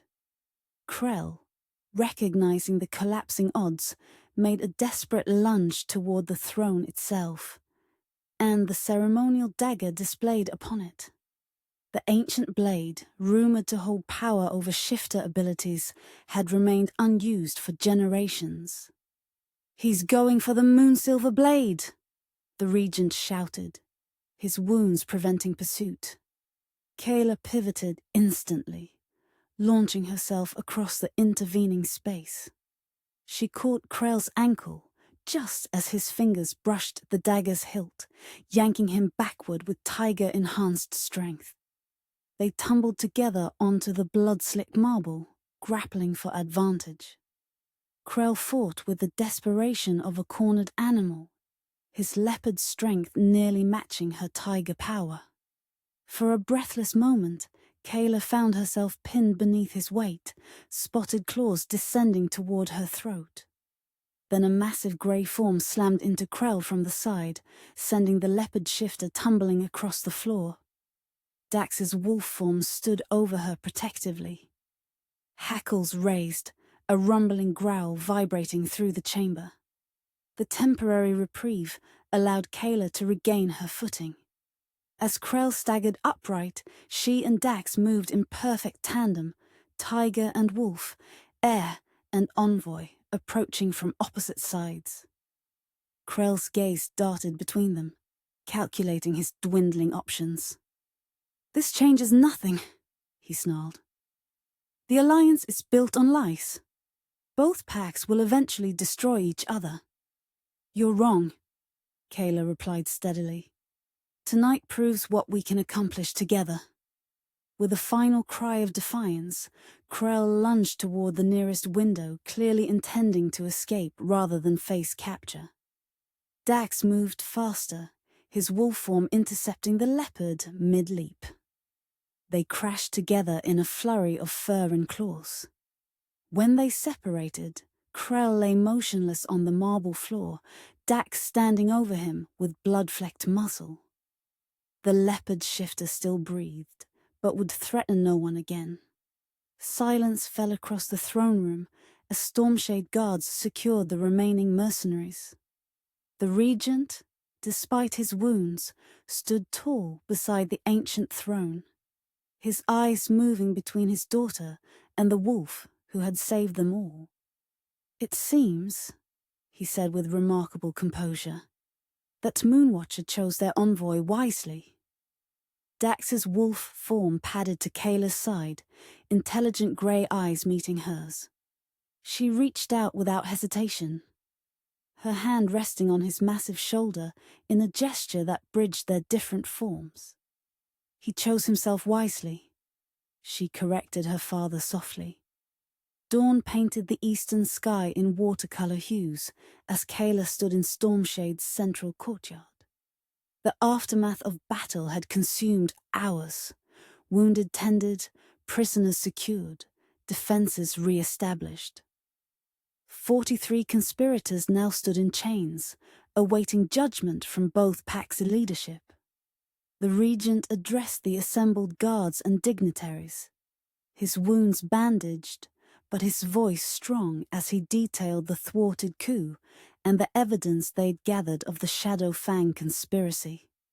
The tale of Kaela and Dax's journey to the borderlands and their decisive actions during the attack drew murmurs of approval from wolves and tigers alike.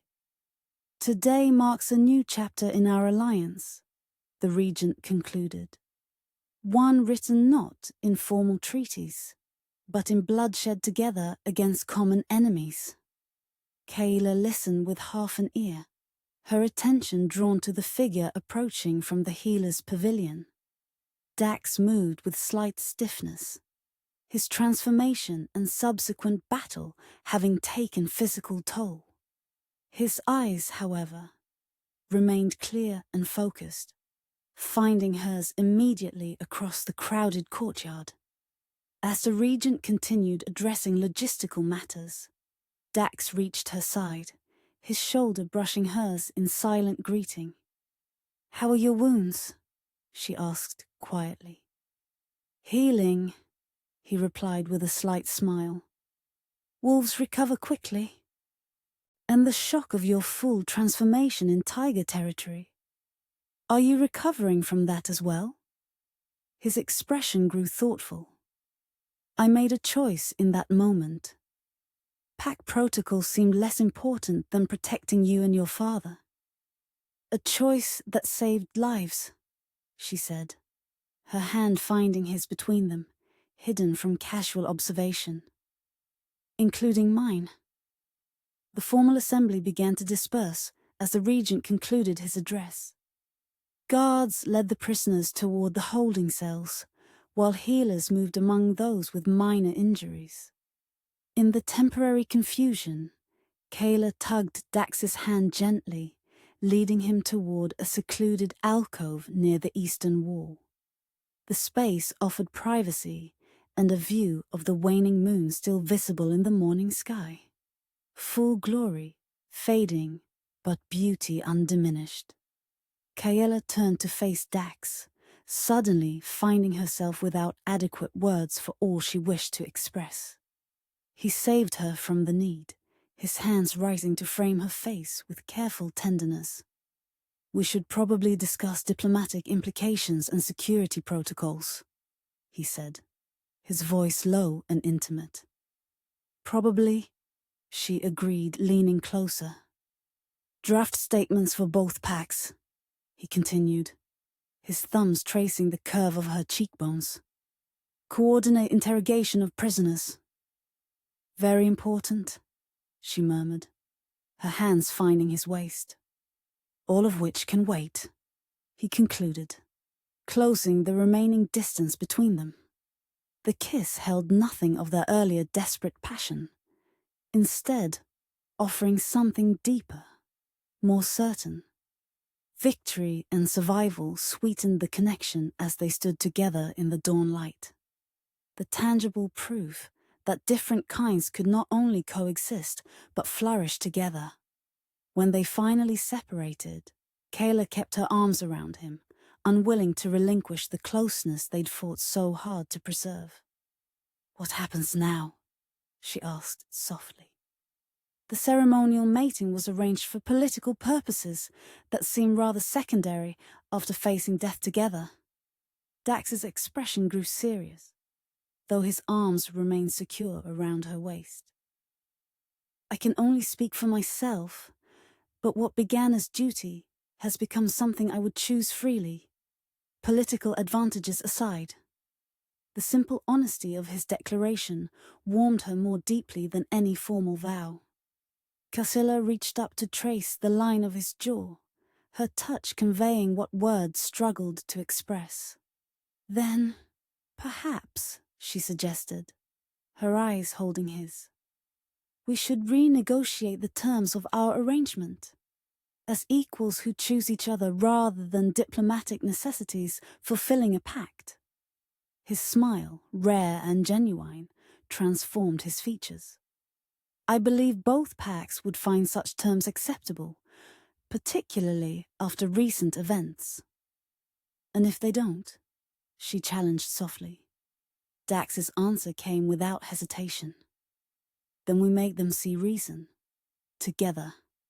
As the morning sun climbed higher, they stood in quiet understanding, Tiger, Heir, and Wolf Envoy, their silhouettes merging into a single shadow on the ancient stones. Around them, Stormshade began the process of recovery, strengthened rather than weakened by the night's trial. And above them, the moon lingered in the morning sky, a reminder that some lights refuse to fade, even when conventional wisdom suggests they should. Chapter 9. New Alliances. 3 days after the full moon, Stormshade's council chamber bore the visible scars of conflict. Tapestries hung askew where they'd been hastily rehung, and fresh stone patches marked where combat had damaged the ancient walls. Yet there was something fitting about the imperfections, a reminder that peace often came at a price. Kaela stood at her father's right hand as the combined council of Stormshade and Moonwatcher assembled. Elders from both packs occupied the curved table, their traditional animosities temporarily set aside in the face of their shared victory. At the chamber's center, manacled and flanked by guards, Treasurer Krell awaited judgment. "The evidence is incontrovertible," declared Elder Ferren, his aged voice carrying surprising strength. "Conspiracy, theft, attempted assassination, and high treason against both packs." Krell maintained the defiant posture he'd held throughout the proceedings, his leopard heritage visible now that he no longer concealed it. "I recognize no authority from those who massacred my kind," he stated flatly. "The Northern Purge was your crime, not mine." The regent rose, commanding immediate silence. "The Northern Purge was a tragedy born of fear and misunderstanding," he acknowledged, surprising many present. "The innocent suffered alongside the guilty, a wrong our pacts must eventually address.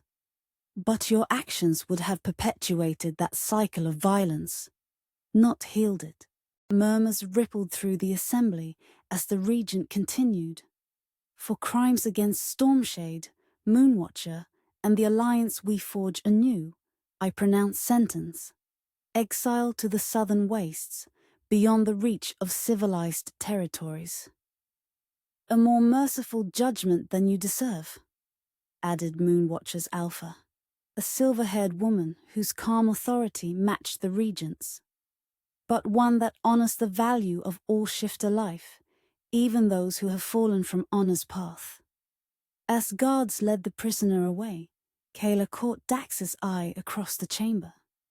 He stood tall among the Moonwatcher delegation, his quiet dignity drawing admiring glances from both packs.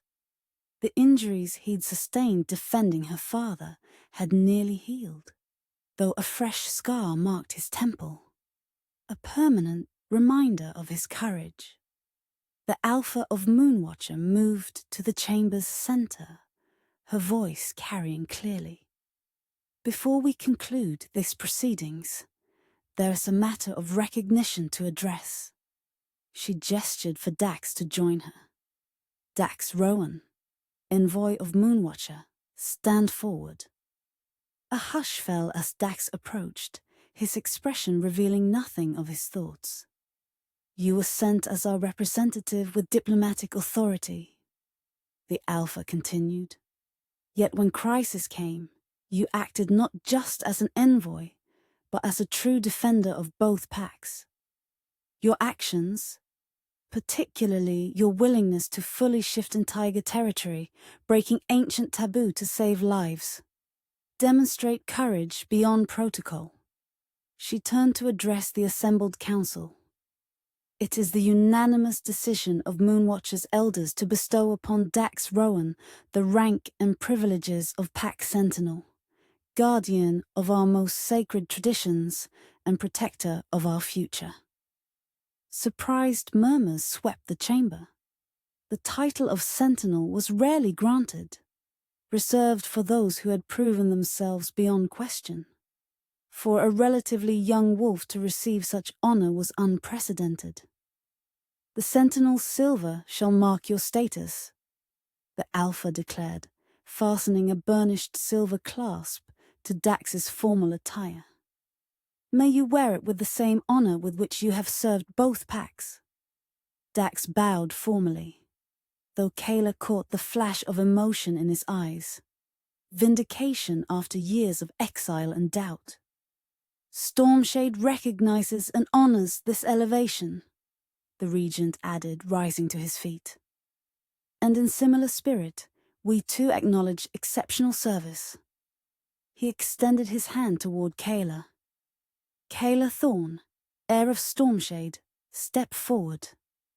Kaela joined her father at the chamber's center, standing tall despite the surprise of being addressed so formally. "Your actions during this crisis demonstrated not merely courage, but leadership. You pursued truth when others accepted comfortable falsehoods. You built trust across ancient boundaries.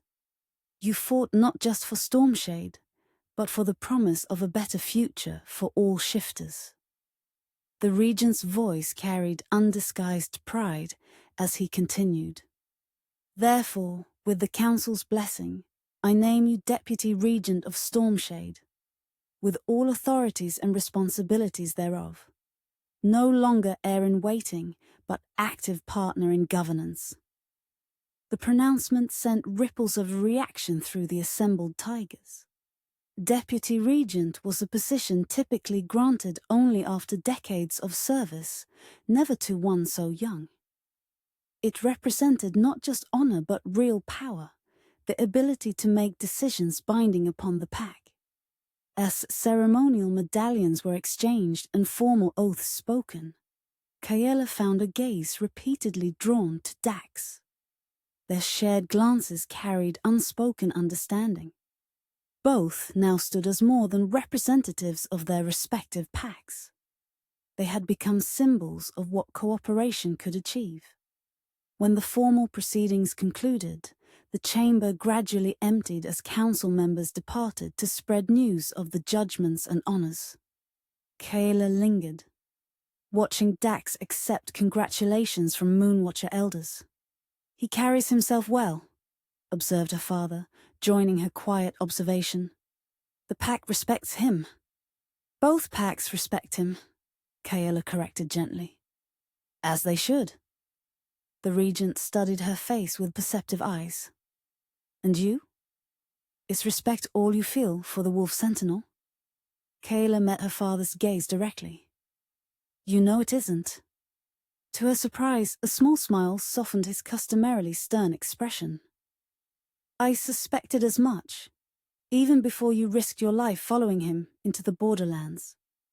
He sighed, his hand coming to rest briefly on her shoulder. "Your mother would say I've been blind, not to see it sooner." "You saw what duty required you to see," she replied, understanding in her voice. "As I did, until recently. And now? Now I see more clearly than ever." Her eyes returned to Dax, who had noticed their conversation and offered a respectful nod to the regent. What began as alliance has become something neither pack anticipated. The regent watched the wordless exchange with thoughtful eyes. "Then perhaps we should discuss how to adapt our formal arrangements to accommodate this development." Sunlight dappled the stone paths of the Healing Springs Gardens as Kaela and Dax walked side by side, the formal constraints of the council chamber giving way to comfortable companionship. The gardens, normally reserved for meditation and recovery, had been opened to them by the regent's personal order, providing a rare opportunity for privacy amid the post-crisis activity. "Sentinel?" Kaela mused, breaking their companionable silence. "An ancient title. The last sentinel of Moonwatcher died before I was born." "The responsibility weighs heavily," Dax admitted, his steps slowing beside a bubbling spring. "Especially for one who spent years in exile. Does it feel like vindication?" He considered her question with characteristic thoughtfulness. "Not vindication. Restoration, perhaps.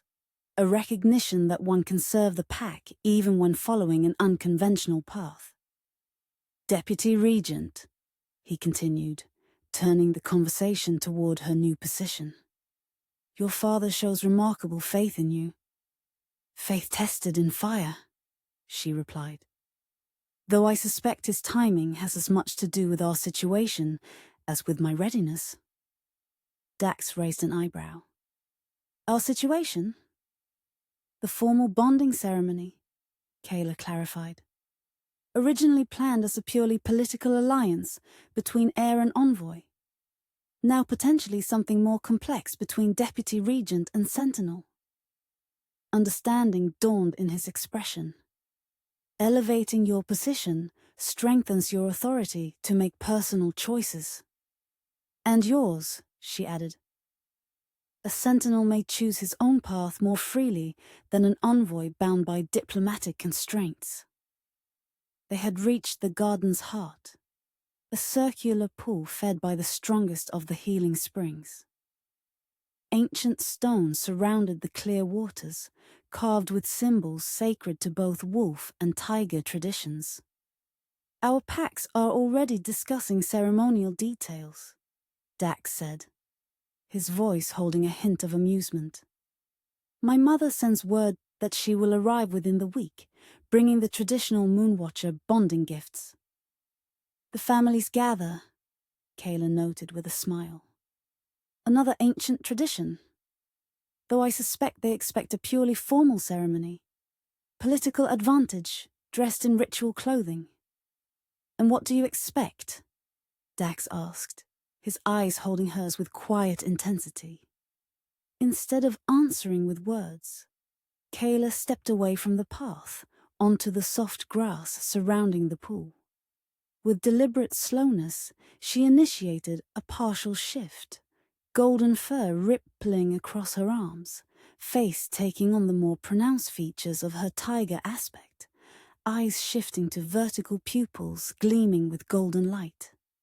The transformation was controlled, beautiful rather than frightening, revealing the tiger's grace while maintaining human consciousness. It was the most intimate form of trust among shifters, this voluntary showing of one's dual nature. I expect truth between us, she said, her voice carrying the subtle rumble of her tiger. No matter what ceremony our packs arrange. Dax watched her transformation with undisguised wonder. After a moment, he joined her on the grass, his own shift flowing over him in response. Silver-grey fur emerging along his jawline and hands, eyes brightening to that luminous wolf amber, posture changing subtly to reflect his predator nature. They stood before each other, neither fully human nor fully animal, but the perfect balance between. Their true selves, without pretense or political calculation. Truth, Dax agreed, his partially shifted voice deeper than his human tone. Between us, if nowhere else, he reached into a small pouch at his belt, withdrawing something that caught the sunlight. In wolf tradition, before formal pack bonding, there is a private exchange between the bonded pair. In his palm lay 2 simple bands of braided silver, unadorned but beautifully crafted. Promise rings, he explained, worn close to the heart until the public ceremony. Tigers have a similar custom, Kaela said softly, recognizing the significance of the gesture. Though we typically use gold, I took the liberty of adapting, Dax replied with a hint of a smile. Silver for wolf, with a core of gold for tiger. He held one band toward her. If you wish to accept. Kaela extended her hand, still in tiger form, claws retracted through careful control. Not as heir and envoy, she said, watching as he slipped the band onto her finger. Not as deputy regent and sentinel, he agreed, offering the matching ring for her to place on his finger. But as Kaela and Dax, she concluded, completing the exchange. The simple ceremony, performed in their dual forms beside the sacred pool, carried more meaning than any state function could achieve. As they stood with hands joined, the invisible threads of connection between them seemed to strengthen and deepen, transcending pack politics to touch something more ancient and true. Twilight painted Stormshade's ceremonial grounds in purple and gold as the formal announcement was made to the assembled packs. Tigers stood to one side, wolves to the other, ancient instincts momentarily overcome by diplomatic necessity and growing respect. The regent of Stormshade and the alpha of Moonwatcher stood together at the central dais, a visual representation of cooperation unprecedented in living memory. For generations, our packs maintained distance broken only by necessity. The regent began, his voice carrying across the gathered crowds. The alliance we renew today was born of pragmatism, not brotherhood. Yet, from pragmatic beginnings, true understanding can grow, continued the alpha, her silver hair catching the torchlight. As demonstrated by those who defended both our peoples against common enemies. Kaela and Dax approached the dais side by side, their formal attire incorporating elements from both traditions. Her ceremonial robes bearing wolf silver embroidery. His formal tunic embellished with tiger gold patterns. The formal bonding of Kaela Thorne, Deputy Regent of Stormshade, and Dax Rowan, Sentinel of Moonwatcher, will proceed at the next moon, announced the Regent. Not merely as political alliance, but as recognition of shared purpose and mutual respect between our peoples. Approving murmurs rippled through both assemblies. The recent victory against common enemies had softened ancient animosities, creating space for new possibilities. As the formal pronouncement concluded, a small procession entered from the eastern path. A delegation of wolves, led by a striking woman whose bearing immediately identified her relationship to Dax. Though decades older, she carried herself with the same quiet dignity, her silver-streaked dark hair framing features that had once matched his.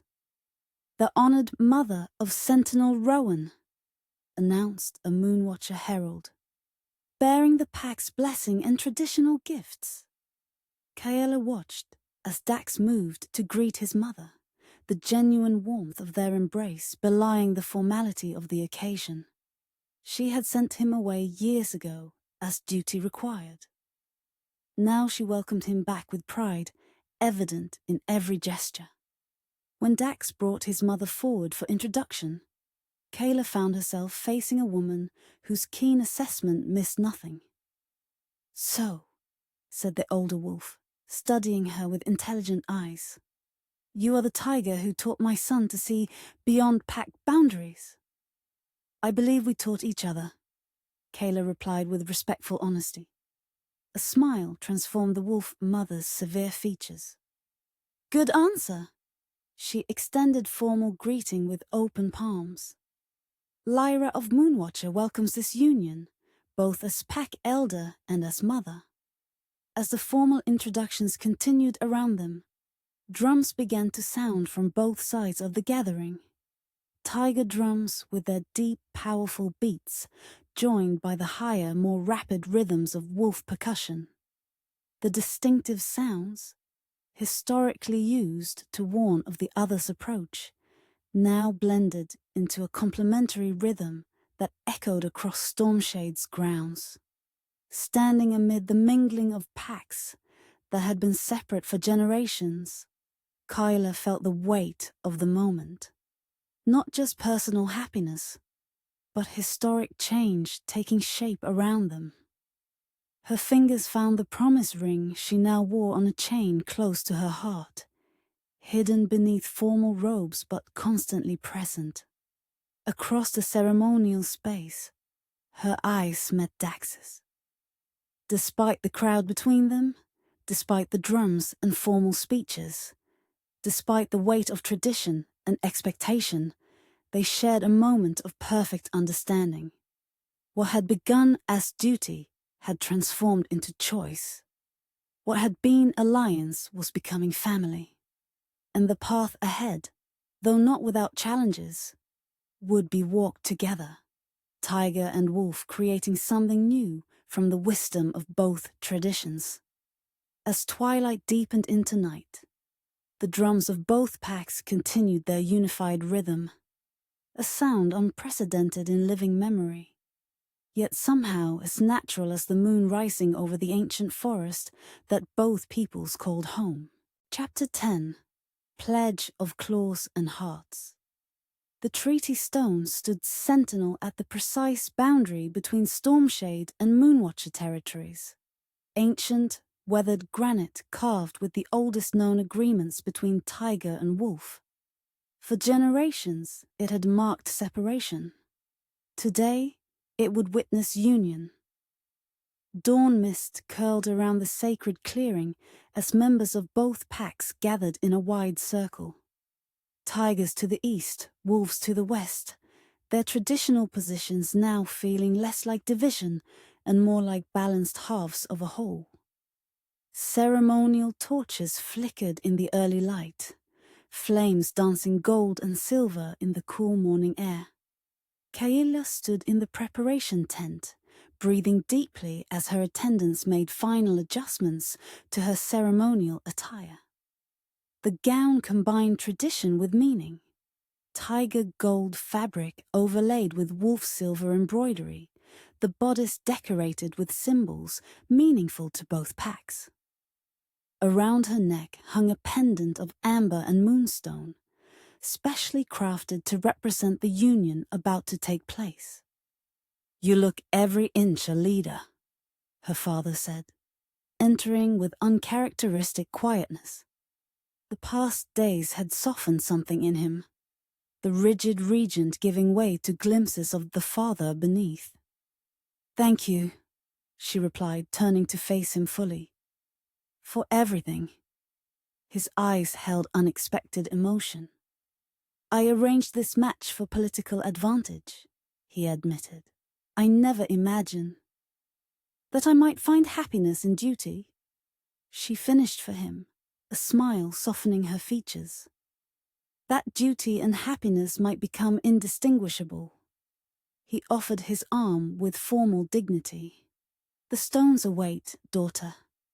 Across the clearing in the wolf preparation area, Dax stood receiving final blessings from his mother and the Moonwatcher elders. His ceremonial attire mirrored Kaela's concept. Wolf silver base with tiger gold accents, the traditional sentinel's cloak draped from one shoulder. "The Alpha sends a final message," his mother said, adjusting the clasp that secured his cloak. "The sentinel's role is traditionally solitary, but she acknowledges your path may differ." Dax understood the significance. Official permission to build a life that honored both packs, rather than serving Moonwatcher exclusively. "Tell her I remain sentinel in spirit and action," he replied. "But my watch now extends to all who seek peace between our kinds." His mother's hand rested briefly on his cheek, a gesture from childhood that conveyed more than words could express. "Your father would have been proud today," she said softly. "He always believed in looking beyond borders." The ceremonial horn sounded, deep tiger drums followed by the higher call of wolf pipes. The time had come. The gathered assembly parted as Kaela and Dax approached the treaty stone from opposite directions, each accompanied by their respective family representatives. The mist had begun to lift, allowing sunlight to spill across the ancient stone like liquid gold. At the stone's base stood the leaders of both packs, the Regent of Stormshade and Alpha Tolric of Moonwatcher, the latter having arrived just days earlier for this historic occasion. Between them rested ceremonial items on a cloth of neutral grey: 2 goblets, a braided cord, and an ancient scroll. Kaela felt the weight of hundreds of eyes upon them, yet found herself focused solely on Dax as they approached the final steps. His expression, usually so carefully composed, held open wonder as he looked at her, pride and something far deeper evident in his gaze. They reached the stone simultaneously, stopping on opposite sides as tradition dictated. The regent stepped forward, his voice carrying across the hushed clearing. "For 10 generations, tiger and wolf have maintained cautious distance, broken only by necessity and formal pact," he began, hands spread to encompass both assembled packs. "Today, we witness not merely the continuation of alliance, but its evolution."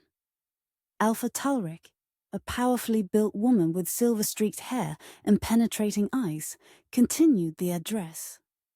"The union of packs, like the union of hearts, requires both strength and flexibility, the courage to stand firm, and the wisdom to bend when needed." Together, the leaders unrolled the ancient scroll, the original alliance pact, rarely displayed but instantly recognizable to all present. witnessed the renewal of vows between Stormshade and Moonwatcher, intoned the regent, and the binding of representatives who embody our shared future. Kaela and Dax stepped forward, each placing one hand upon the treaty stone's weathered surface. The granite felt warm beneath Kaela's palm, despite the cool morning air, alive with the energy of countless ceremonies before this one. "Begin the exchange of truths," directed Alpha Talric. Dax spoke first, his voice clear and steady as he addressed Kaela directly. "I come to this stone, as wolves have for centuries, following the path of those before me while seeking new territory." His words, following ancient pattern, took on personal meaning through subtle inflection. "I offer protection without possession, loyalty without blindness, strength that supports rather than dominates." He continued in the ancient wolf tongue, words Kaela had studied intensively to understand their significance.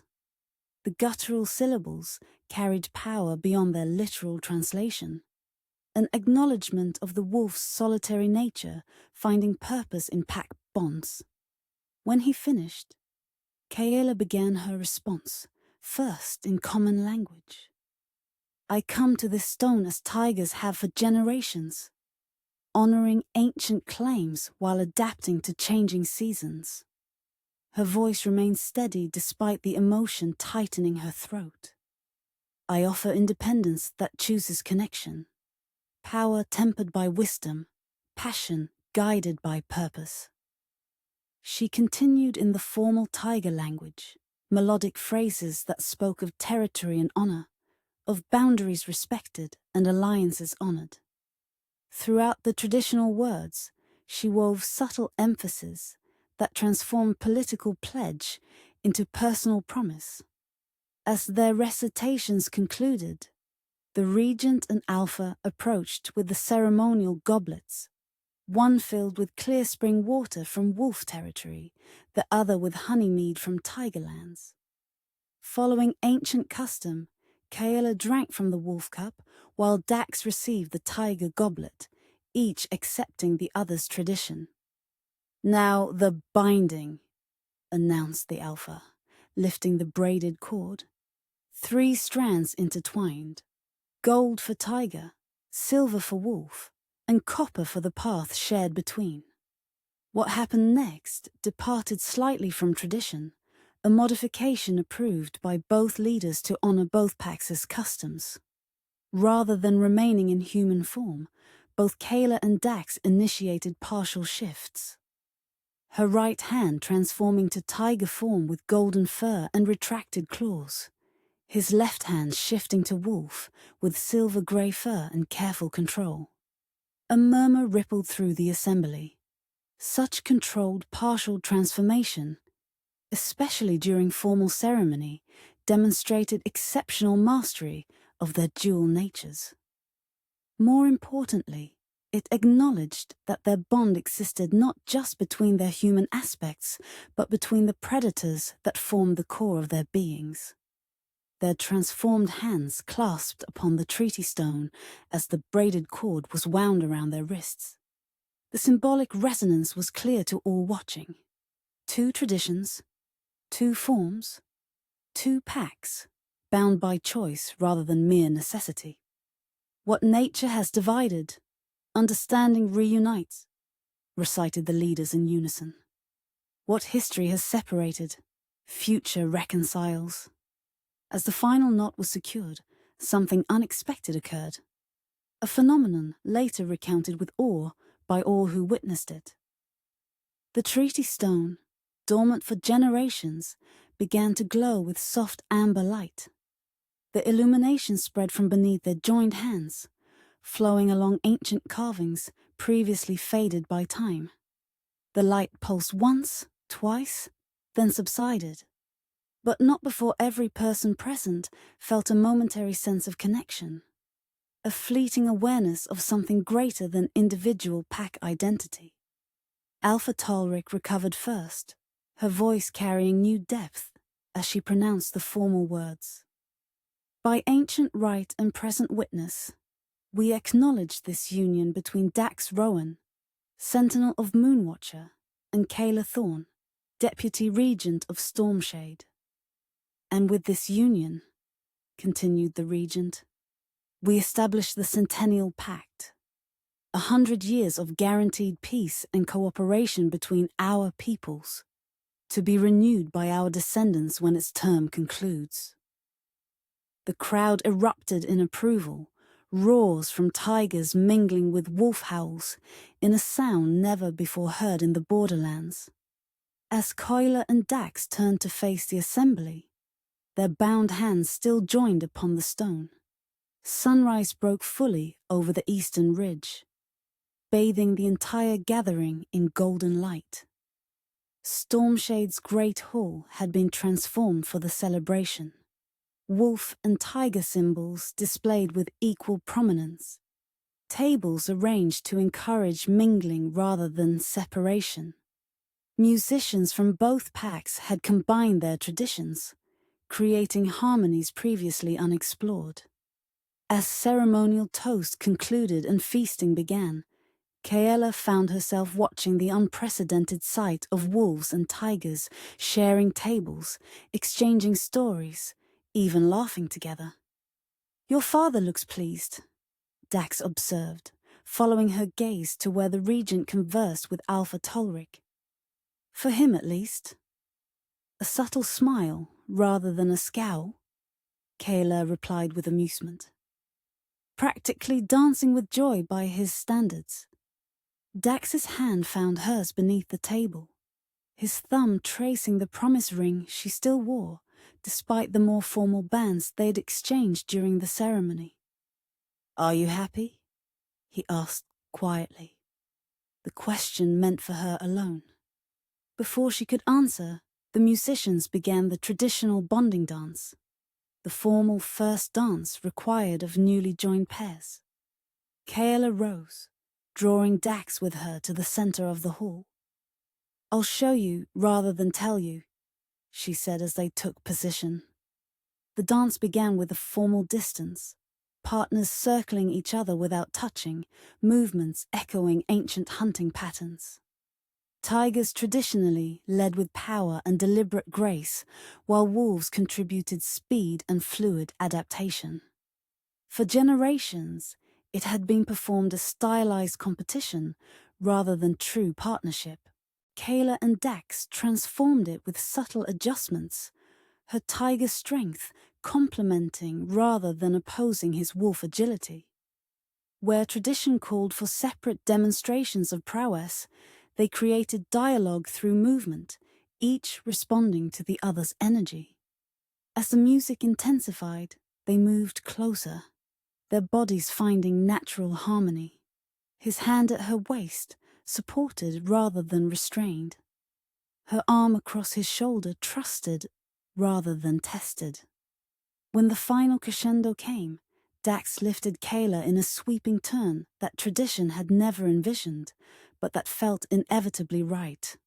Wolf and tiger in perfect balance. The hall erupted in approval as the dance concluded. The couple's innovations recognized as symbolic of the new relationship between packs. What had begun as diplomatic necessity had become genuine connection before their eyes.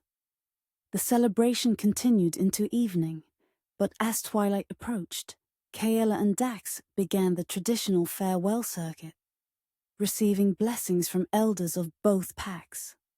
The ritual carried unexpected emotional weight as ancient hands bestowed traditional gifts and whispered wisdom. Lyra, Dax's mother, embraced Kaela with genuine warmth. "You've given my son what I always hoped he would find," she said softly. "Not just position or respect, but partnership." "He has given me the same," Kaela replied, the former response transformed by sincere emotion. The Regent's blessing came last, restrained by tiger standards, but holding uncharacteristic emotion. "Your mother would have approved," he told Kaela, before extending his hand to Dax, in the traditional tiger greeting rather than the diplomatic handclasp. "Protect each other," he added simply. "The rest will follow." As ceremonial requirements concluded, Kaela caught Dax's eye with silent question. He nodded imperceptibly, understanding her unspoken desire to escape the festivities. With practiced diplomacy, they made their way to a side entrance, slipping away from the Great Hall toward the moonlit riverbank that marked Stormshade's eastern boundary. The silver mist river flowed with gentle persistence, its surface catching moonlight in dancing patterns. Ancient willows lined the bank, their trailing branches creating natural sanctuaries of privacy. Kaela led Dax to her favorite spot, a small clearing where river stones had formed a natural seating area over centuries of spring floods. "I used to come here as a cub," she explained, settling onto a smooth boulder. Whenever the weight of being heir became too heavy, Dax sat beside her, close enough that their shoulders touched. "And now, does being deputy regent feel lighter or heavier?" "Neither," she said after considering. "It feels right, especially with you beside me." The simple honesty of her statement hung in the night air between them, more profound than elaborate declarations. Dax's hand found hers, their fingers intertwining with familiar ease. "Today was filled with ceremony and symbols," he said quietly. "Necessary, important, but not what matters most." "And what matters most?" she asked, though she suspected she knew his answer. Instead of speaking, Dax rose, drawing her to her feet. With deliberate movements, he began to remove the ceremonial outer layers of his attire. The formal cloak with its heavy embroidery, the symbolic sash of office.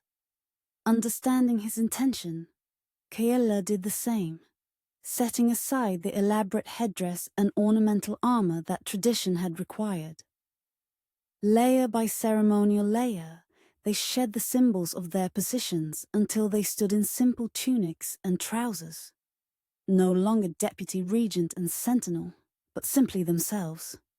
"This," Dax said finally, answering her question as he took her hands in his.